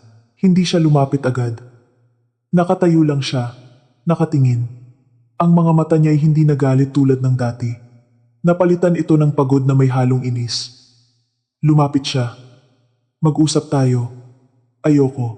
Dapat mong gustuhin. Hindi. Huminga siya ng malalim. Ang balita sa internet. Nakita mo? Nakita ko. Hindi ako ang nag-post. Hindi ako nagtanong. Pero iniisip mong ako. Hindi ko na kailangang isipin. Kinagat niya ang kanyang labi. Andrea, kung lalabas ang mga dokumentong yan, hindi lang ako ang mapapahamak. Maraming iba. Alam ko. Kaya anong balak mo? Nasa sayo yan. Binabantaan mo ba ako? Hawak ko lang kung ano ang sa akin. Hawak mo ang ebidensya ng kumpanya. Hawak mo ang pera ko. Natahimik siya. Kailangan ko pa ng oras.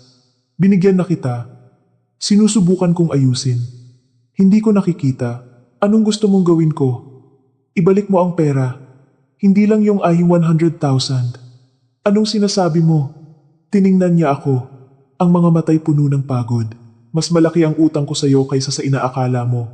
Hindi ako nagulat. Problema mo yan. Pero hawak mo ang bagay na pwedeng mag-alis ng lahat sa akin. Ayokong mawala lahat sa iyo. Kung ganon, wag mong ipadala. Nasa sayo yan. Lumapit siya. Andrea, sinusubukan ko talaga. Hindi ko nakikita. Kailangan kong maniwala ka. Naniwala ako sa loob ng 3 taon. Isang katahimikan ang namagitan. Nagbago ka na? Oo, hindi na ako ang taong kilala mo. Ako rin. Tiningnan niya ako ng ilang segundo, tapos tumalikod. Nang gabing iyon, umuwi ako sa kondo. Binuksan ulit ang draft na email. Binasa ko ulit. Handa na ang lahat. Isang click na lang. Hindi ko ipinadala agad. Binuksan ko ulit ang folder ni Gia. Ang mga numero, mga pirma, mga transfer. Naisip ko ang mga magulang ko, ang mga gabing mag-isa akong nag-iisip kung saan ako nagkamali. Naisip ko ang pagkakataong kinuha ni Paulo, ang Ayan 100,000. Nang walang bahid ng hiya, ayokong manira ng tao. Pero ayoko ring patuloy na ma-pressure. Nag-vibrate ang telepono. Isang text mula kay Gia. Ma'am Andrea, may internal audit team sa opisina ngayon.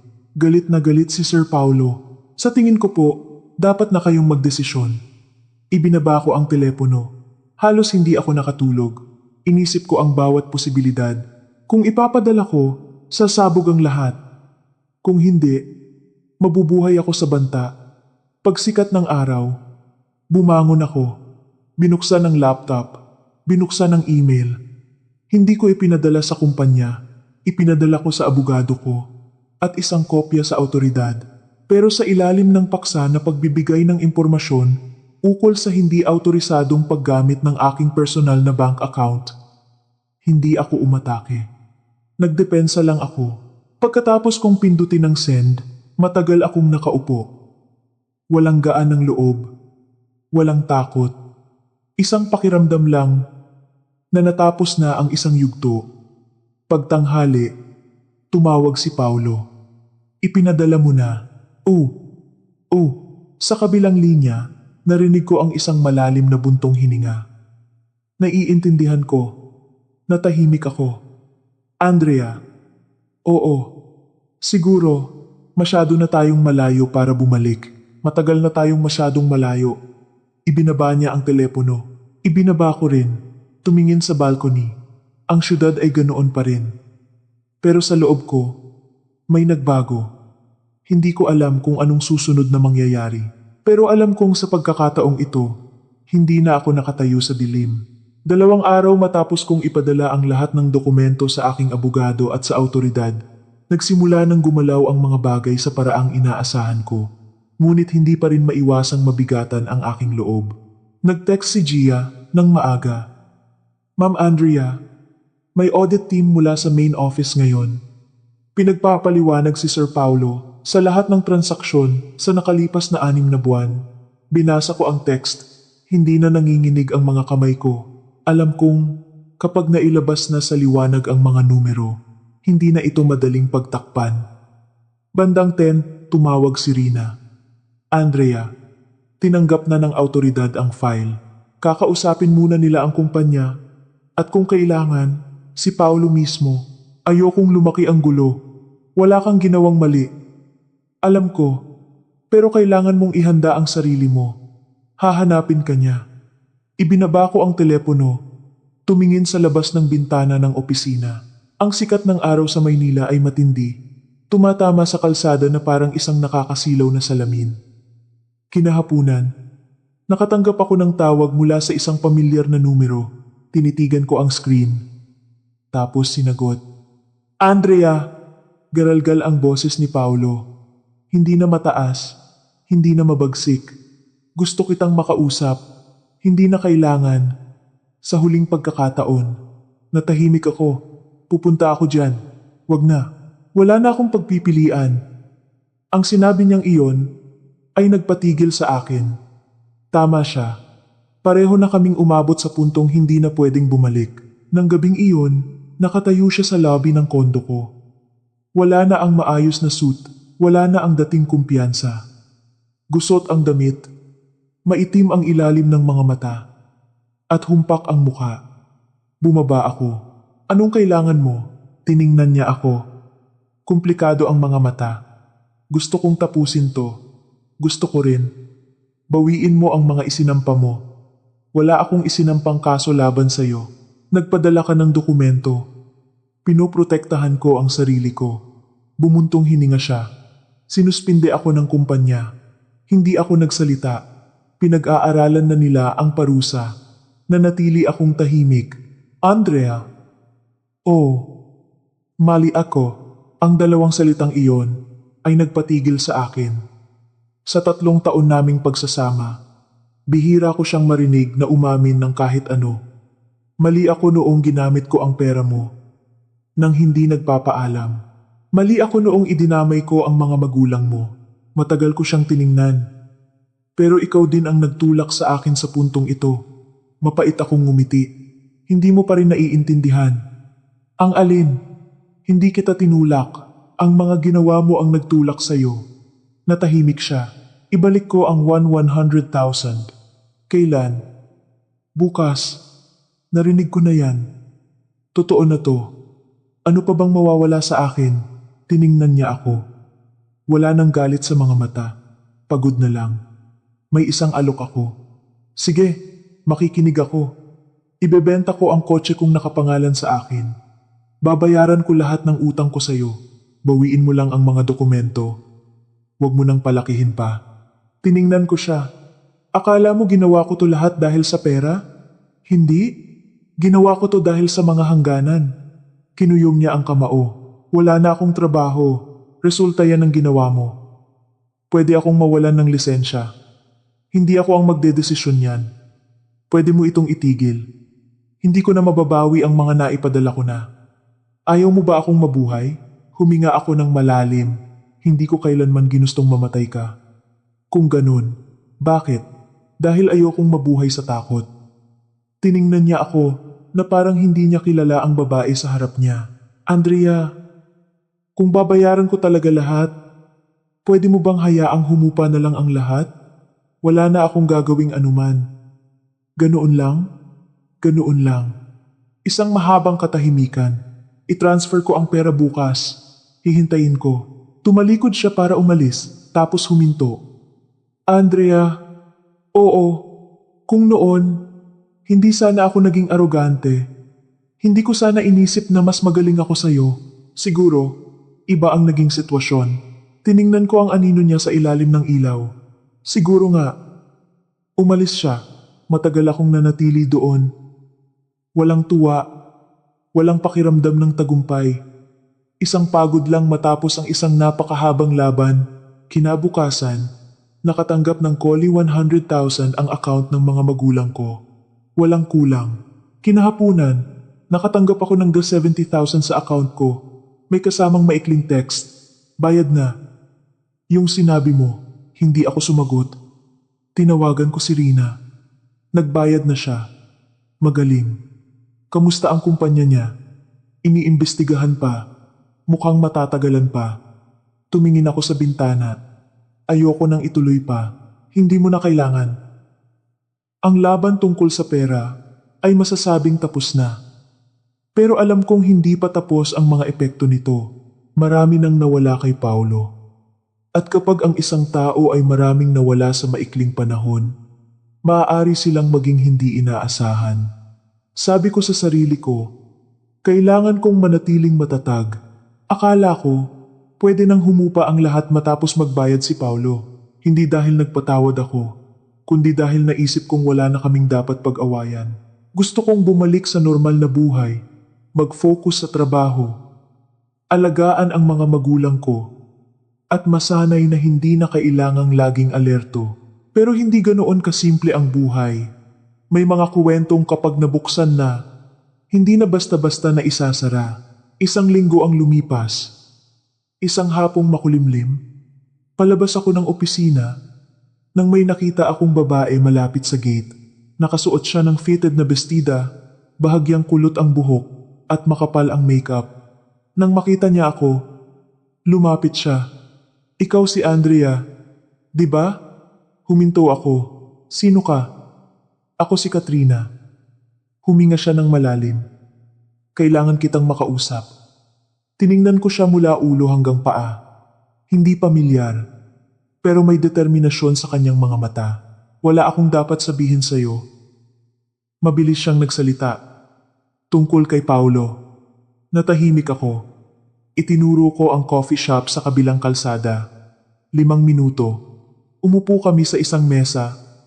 Malapit sa pinto. Hindi siya nagpaligoy-ligoy. Buntis ako. Tiningnan ko siya, walang emosyon. Kanino? Kay Paulo. Ibinaba ko ang baso ng tubig. Walang galit sa dibdib ko, tulad ng inaasahan ko. Isang pamilyar na pagod lang. Anong gusto mo? Natigilan siya.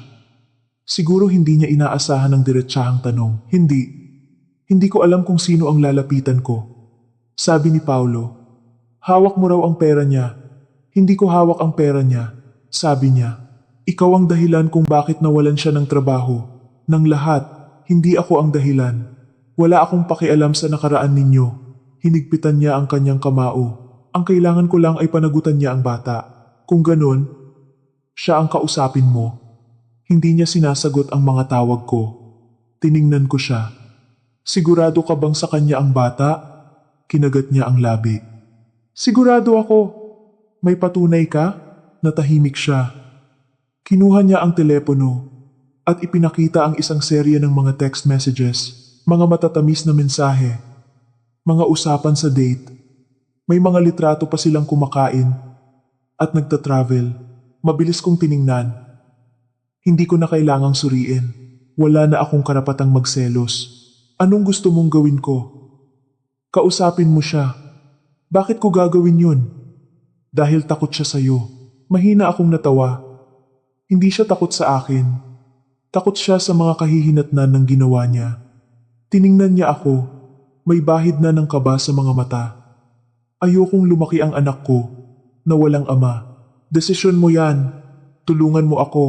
Hindi kita matutulungan. Yumuko siya. Humina ang boses. Sabi niya, kung hindi mo raw siya ginipit, hindi aabot sa ganito. Matagal ko siyang tiningnan. Naniniwala ka sa kanya? Hindi siya sumagot. Wala akong ginipit na kahit sino. Kinuha ko lang kung ano ang sa akin.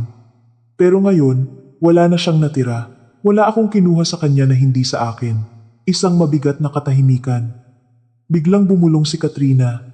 Sabi niya, may hawak ka pa raw na isang card na may pera. Kung ibabalik mo raw, aalagaan niya kami. Naintindihan ko na, wala akong hawak na card niya. Sabi niya, meron daw. Nagsisinungaling siya.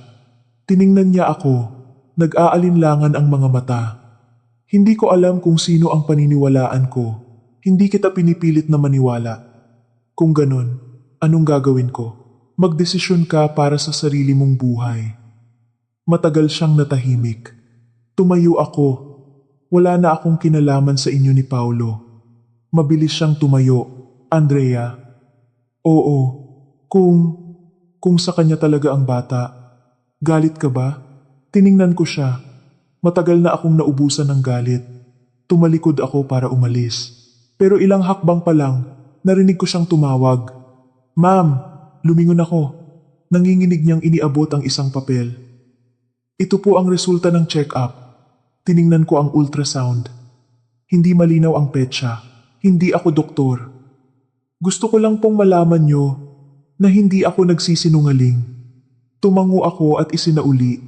Hindi ko itinatanggi, pero hindi rin ako makikialam. Nang gabing iyon, nakaupo ako sa kondo, nakatingin sa balcony.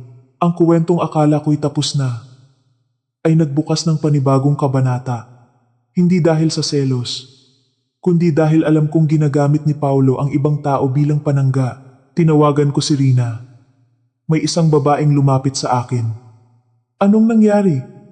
Sabi niya, buntis daw siya kay Paulo. Natahimik si Rina. May ebidensya? Hindi sigurado. Mag-ingat ka. Baka bagong gimmick yan. Sa tingin ko rin, kung babalik siya, huwag ka nang magsalita. Hayaan mong ako ang humarap. Tumango ako. Hindi ako nakatulog ng maayos. Hindi dahil sa selos, kundi dahil ramdam kong hindi pa tapos ang kuwentong ito. At kapag nagsama-sama na ang mga desperadong tao, maaaring maging komplikado ang lahat. 3 araw matapos umalis si Katrina sa coffee shop, akala ko'y doon na magtatapos ang lahat. Hindi ko siya kinontak at hindi na rin ako nagtanong tungkol kay Paulo. Sinubukan kong bumalik sa normal na takbo ng buhay, pero sa kaibuturan ko, alam kong hindi pa tapos ang lahat. Ang isang lalaking maraming nawala sa maikling panahon ay maaaring maging desperado at ang mga taong nasa paligid niya ay maaaring madamay. Miyerkules ng hapon, pagkatapos ng trabaho, tumunog ang telepono ko. Si Katrina.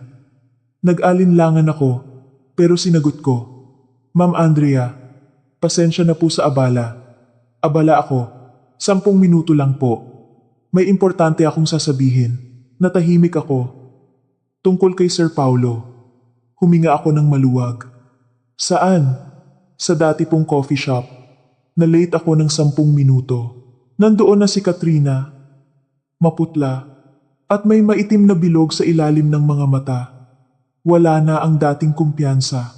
Nang makita niya ako, tumayo siya. Tapos umupo ulit. Pasensya na po sa abala. Anong kailangan mo? May kinuha si Katrina sa kanyang bag.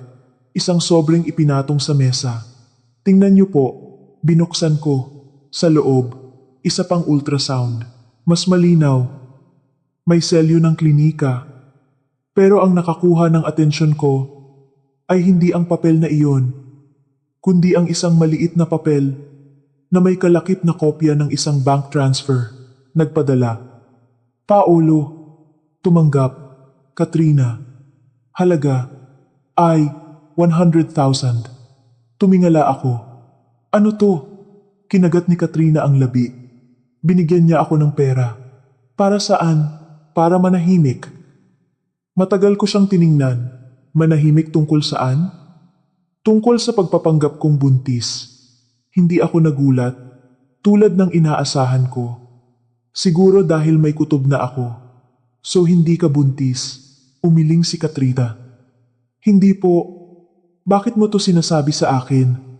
Dahil sinutusan niya akong puntahan kayo. Para saan? Para lumambot ang puso niyo. Para ibigay niyo raw ang isang bank card. Natahimik ako. Sabi niya, may hawak daw kayong isang savings card na ipon ninyong dalawa noon. Kailangan niya raw yun. Wala akong hawak na card niya. Alam ko po. Yumuko si Katrina. Nalaman ko lang pagkatapos. Pagkatapos mong tanggapin ang pera. Tumango siya. Bakit mo sinasabi sa akin ngayon? Hinigpitan ni Katrina ang kanyang kamao. Dahil ayoko nang magpatuloy, tinanggap ko ang pera. Pero ayoko nang madamay pa. Tiningnan ko ang sobre sa harap ko. Anong gusto mo? Gusto ko pong isauli. Kumunot ang noo ko. Isauli sa akin? Hindi po. Sa kanya. Pero natatakot po ako. Saan ka natatakot? Sabi niya. Kung magsasalita ako, sisirain niya ang career ko. Saan ka nagtatrabaho? Sa dati niyang kumpanya. Naiintindihan ko. Bakit mo ako hinahanap? Dahil kayo lang po ang kinatatakutan niya. Mahina akong natawa. Hindi siya takot sa akin. Takot siya sa mga kahihinatnan. Tiningnan ako ni Katrina. Namumula ang mga mata. Ayoko pong maging masamang tao. Pero ayoko ring maipit. Sumandal ako. Sa'yo na ang pera. Nagulat si Katrina. Po, tinanggap mo na. Problema niyo na yan. Pero kung gusto mong makaalis, kailangan mong magdesisyon para sa sarili mo. Matagal siyang natahimik. Ma'am Andrea, oo, galit po ba kayo sa akin? Tiningnan ko siya. Hindi. Dahil nagpanggap akong buntis? Wala akong karapatang magalit. Pero tinulungan ko siyang i-pressure kayo. Ginagamit ka lang din niya. Yumuko si Katrina. Tumulo ang luha. Hindi ko po akalaing aabot sa ganito. Ako rin. Isang mahabang katahimikan. Sasabihin niyo po ba sa kanya? Hindi ko kailangan. Magpapatuloy siya. Desisyon niya yan. Ayaw niyo po bang matapos na to? Gusto ko. Pero hindi sa ganitong paraan. Tumayo ako. Dapat umalis ka na sa gulong to. Magre-resign na po ako. Mabuti. Ma'am Andrea. Oo. Desperado na po siya. Huminto ako ng ilang segundo. Alam ko. Nang gabing iyon, umuwi ako at mag-isang nakaupo. Ang sinabi ni Katrina ay hindi ako ginulat, pero kinumpirma nito ang hinala ko. Hindi lang pera ang hinahanap ni Paulo. Kumakapit na siya sa kahit anong natitira. Binuksan ko ang telepono. May text mula sa isang pamilyar na numero. Andrea, kailangan nating mag-usap. Hindi ako sumagot. Pagkatapos ng 5 minuto, isa pang text. Alam kong nagkita kayo ni Katrina. Matagal kong tiningnan ang screen. Hindi pa tapos ang laro. Pero sa pagkakataong ito, hindi ko na nararamdamang hinihila ako. Nakatayo ako sa labas. mas malinaw ang pagtingin sa lahat. Pinatay ko ang telepono at lumabas sa balcony. Ang hangin ng gabi, ang ingay ng sasakyan sa malayo, ang syudad ay maingay pa rin. Sa loob ko, may isang bagay na nagsasara, hindi dahil tapos na ang lahat, kundi dahil hindi na ako bilanggo sa kwento ng iba. Akala ko, pagkatapos ng pagkikita namin ni Katrina, unti-unti nang matatapos ang lahat. Hindi isang maayos na pagtatapos, kundi isang tahimik na pagtatapos. Kapag pagod na ang lahat, para maglaban pa, hindi ko kinontak si Paulo. Hindi ko sinagot ang mga text niya. Gusto kong magkaroon ng sapat na distansya para hindi na kami makaapekto sa isa't isa. Pero laging may paraan ng buhay para kalabitin ang mga lubid na akala mo'y naputol na. Nang gabing iyon, bandang tensa, may kumatok sa pinto ng kondo ko. Wala akong inaasahang bisita. Si Rina, laging nagte-text. Ang mga magulang ko, bihira dumalaw sa gabi. Lumapit ako sa pinto at sumilip. Sa labas, si Paulo, nakasandal sa pader. Bahagyang nakayuko ang balikat. Pagod ang mukha. Wala na ang galit. Ang tensyon. Isang lalaki na lang na parang dumaan sa maraming gabing walang tulog. Hindi ako nagbukas agad. Andrea, alam kong nandyan ka. Malalim at paos ang boses niya. Walang taas. Walang diin. Ayokong makipag-usap sa huling pagkakataon. Nag-alinlangan ako. Isang bahagi sa akin ay gustong tumalikod na lang. Pero isa ring bahagi ang nakakaalam na kung hindi kami mag-uusap ng malinaw ngayon, babalik at babalik siya.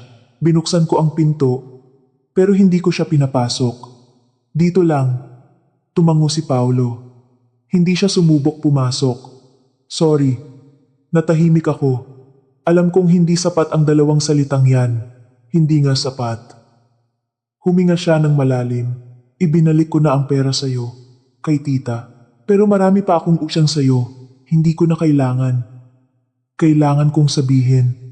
Nag-cruise ako ng braso. Sige, magsalita ka. Tumingin siya sa sahig, tapos tumingala. Sinuspinde ako. Baka tuluyan ng matanggal.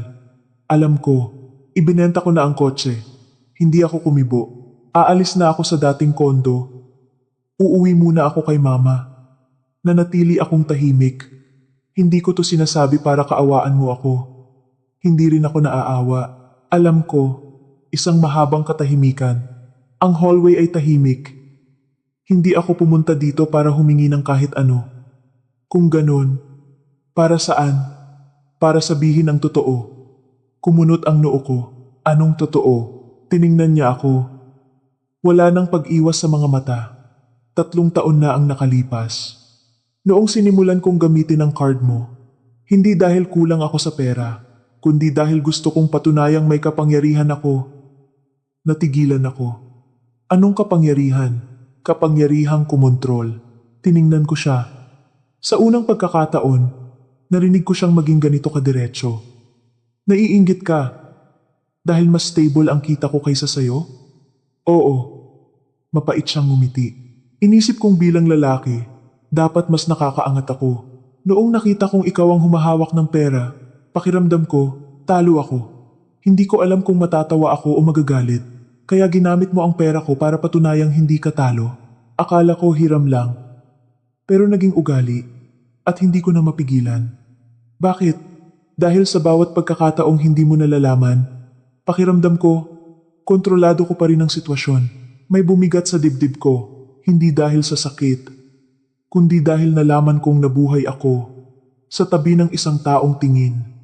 Sa pagsasama namin ay isang laban ng kapangyarihan. Mali ako. Alam ko. Mali ako mula sa simula. Alam ko. Isang katahimikan. Sinabi na sa akin ni Katrina ang totoo. Hindi ako nagulat. Hindi siya buntis. Alam kong malalaman mo rin. Bakit mo ginawa? Dahil desperado ako. Tiningnan ko siya. Akala mo, kapag lumambot ang puso ko, ibibigay ko ang lumang savings card? Matagal ko nang isinara ang account na yon. Nalaman ko rin pagkatapos, bumuntong hininga siya. Lahat ng ginawa ko, mali. Hindi ko itatanggi. Hindi ako umaasang patatawarin mo ako. Mabuti. Gusto ko lang malaman mo. Wala na akong makukuha mula sa'yo. Wala na rin akong mawawala. Tumango siya. Aalis muna ako ng syudad. Medyo nagulat ako. Saan ka pupunta? Uuwi sa probinsya. Magsisimula ulit. Hindi na ako nagtanong. Pumunta ako dito. Hindi para humingi ng pagkakataon. Para lang sabihin, sorry dahil ginawa kitang isang taong laging kailangang maging alerto. Nanatili akong nakatayo. Ang sinabi niyang iyon ay tumama sa mismong naramdaman ko sa loob ng 3 taon. Hindi ako umaasang maniniwala ka. Hindi ko kailangang maniwala. Gusto ko lang sabihin, isa na namang katahimikan. Andrea, oo, magiging okay ka ba? Tiningnan ko siya. Okay na ako mula noong pumirma ako sa annulment. Tumango siya na parang inaasahan ng sagot. Sana maging maayos ang buhay mo. Ikaw din. Tumalikod siya. Ilang hakbang. Huminto. Salamat. Dahil hindi mo ako sinirang tuluyan. Hindi ako sumagot. Umalis siya. Ang anino niya ay unti-unting lumayo at nawala. Isinara ko ang pinto. Sumandal dito. Walang tuwa, walang tagumpay. Isang pakiramdam lang na natapos na ang isang mahabang kabanata. Hindi ko alam kung totoong nagbago siya. Pero alam kong ako, nagbago na. Hindi na ako ang babaeng tahimik na nagtitiis. Hindi na rin ako ang babaeng kailangang patunayan ang kahit ano sa kanya. Lumabas ako sa balcony, tumingin sa syudad. Malamig ang hangin. May isang bagay sa loob ko na nagsara na. Akala ko, ang pagkikita naming iyon, ang tuldok na. Hindi isang magandang pagtatapos, pero sapat na para magkanya-kanya na kami ng landas. Nakatulog ako ng mahimbing matapos ang maraming gabing balisa. Kinabukasan, gumising ako na may kaunting gaan sa pakiramdam. Hindi dahil sa paghingi ng tawad ni Paulo, kundi dahil alam kong wala na akong utang na kahit anong emosyon sa kanya. Pero bihira kang bigyan ng mahabang katahimikan ng buhay. 3 araw ang lumipas.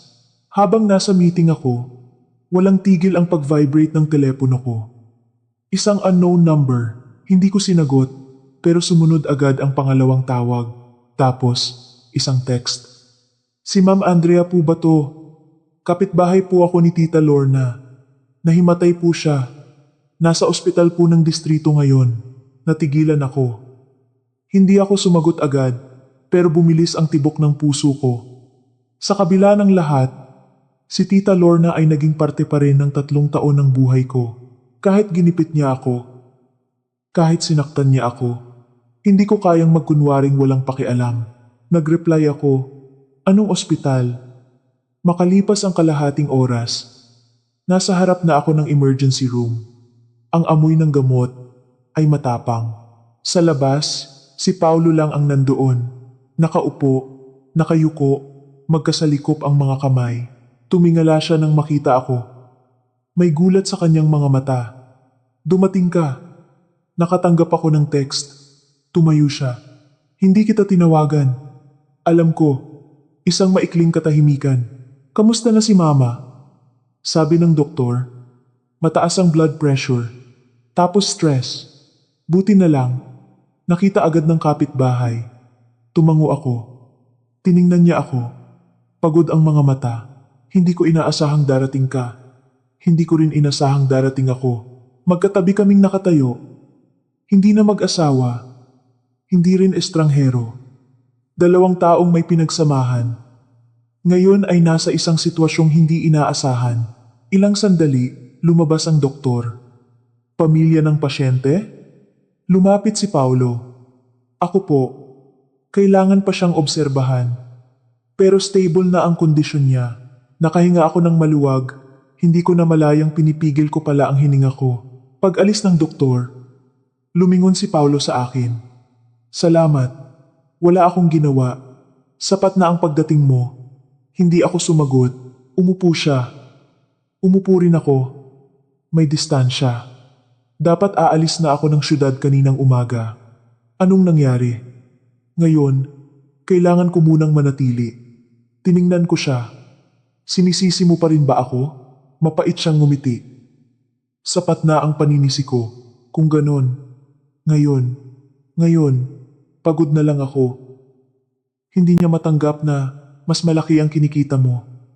Alam ko rin yun. Pero hindi siya masamang tao. Hindi ko rin naman inisip na masama siya. Mga paniniwala lang, mga pressure, mga lumang pag-iisip na gumulo sa lahat. Hindi ako humihingi na bumalik ka. Mabuti. Gusto ko lang. Kung pwede, huwag mong putulin lahat. Tiningnan ko siya. Anong ibig mong sabihin? Kung may kailangan si Mama, pwede ba kitang tawagan? Nag-isip ako. Hindi na ako babalik sa papel ng isang manugang. Naiintindihan ko. Ayoko na ring madamay sa mga lumang problema. Naiintindihan ko. Tutulong lang ako kung sa tingin ko, tama? Tumango siya. Sapat na yon. Bumukas ang pinto. Pinayagan na ng nurse na pumasok. Hindi ko balak pumasok. Pero lumingon si Paulo. Gusto mo? Umiling ako. Hindi na ako parte ng silid na yan. Tumayo ako. Manatili ka dito. Alagaan mo siya. Andrea. Oo. Alam kong may karapatan kang pabayaan na lang kami. Ayokong mabuhay na may pakiramdam na naging malupit ako. Tumango siya. Bahagyang namumula ang mga mata. Tumalikod ako at umalis sa ospital. Makulimlim ang langit. Mukhang uulan. Habang pauwi, tinanong ko ang sarili ko kung ano ang ginawa ko. Hindi ako bumalik. Hindi ako nagpatawad. Hindi ko dinugtungan ang kahit ano. Pinili ko lang na huwag tapusin sa isang masamang paraan. May mga relasyong hindi na pwedeng ibalik, pero hindi rin kailangang tapusin sa galit. Nang gabing iyon, nag-text si Paulo. Gising na si Mama. Salamat. Isang salita lang ang sagot ko. Sige. Ibinaba ko ang telepono. Tumingin sa paligid ng kondo. Walang away. Walang pakiramdam na sinusuri. Walang tahimik na laban ng kapangyarihan. Naintindihan kong nakapili na ako. Hindi ako babalik. Pero hindi ko rin gagawing isang taong sobrang manhid na binubura na lang ang nakaraan. Tinuruan ako ng pagsasamang iyon ng maraming bagay. At ngayon, nagpapatuloy ako bilang isang ibang bersyon ng aking sarili. Isang buwan matapos ang araw na iyon sa ospital, ang buhay ko ay unti-unting bumalik sa normal na ritmo. Hindi ang dating normal na payapa, kundi isang bagong ritmo. Mas may kamalayan, mas alerto, at may mas malinaw na mga hangganan.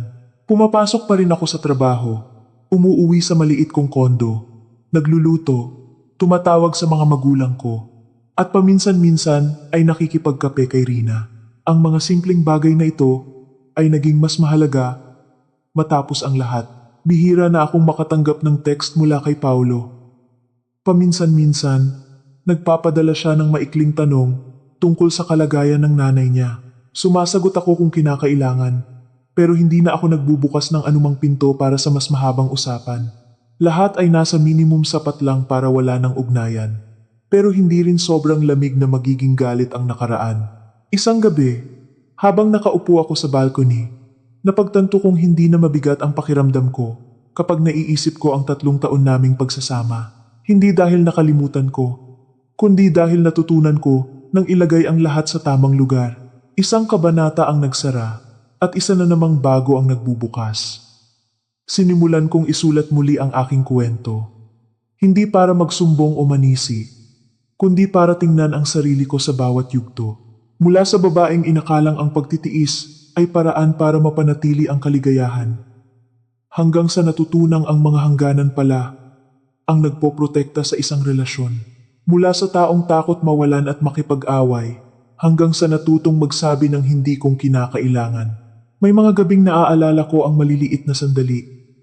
Ang unang beses na pinalitan ko ang password.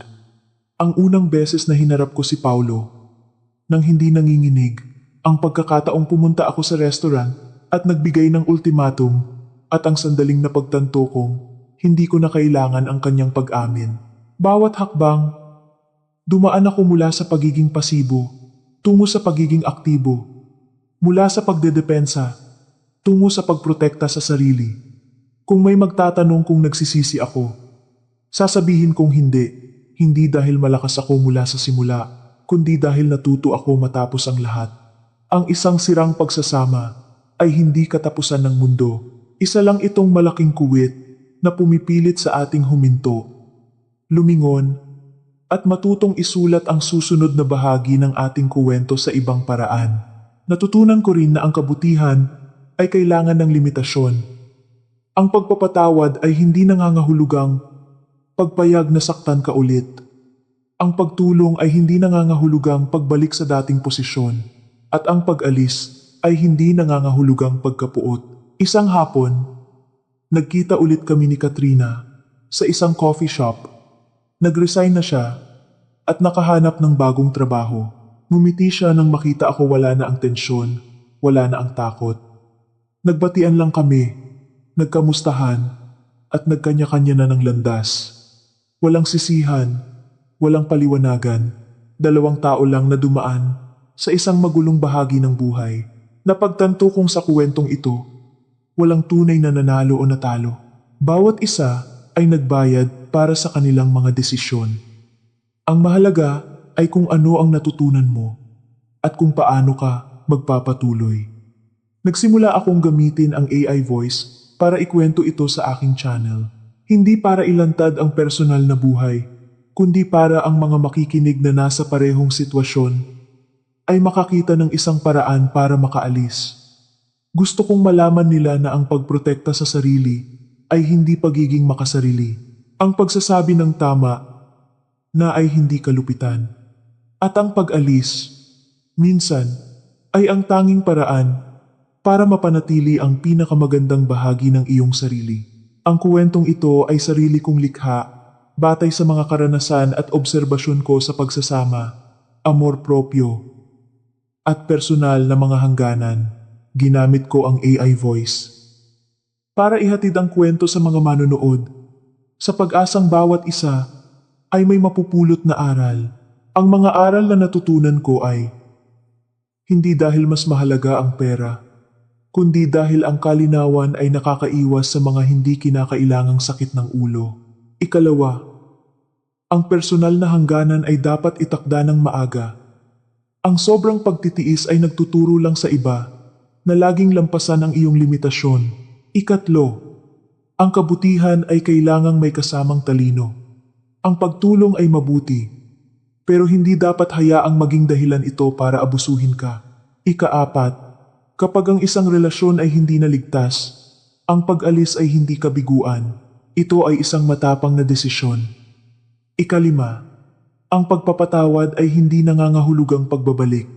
Minsan, ito ay pagpapakawala lang para gumaan ang iyong loob. Ika-anim, ang pagsasarili sa pinansyal at emosyonal ay ang pundasyon para manatiling matatag sa anumang pagsubok. Ikapito, pagkatapos ng bawat pagsubok, ang mahalaga ay hindi kung sino ang tama o mali, kundi kung ano ang natutunan mo para hindi na maulit ang pagkakamali. Sana ang kuwentong ito, sa pamamagitan ng AI voice, ay umabot sa mga nakikinig. Maaaring nasa isang relasyon ka na nagpapagod sa'yo. Maaaring takot kang magbago. Maaaring tinatanong mo kung sapat ka bang malakas para umalis. Gusto kong malaman mo na hindi ka nag-iisa at laging may karapatan kang pumili ng mas magandang buhay para sa sarili mo. Salamat sa pakikinig sa buong kwento.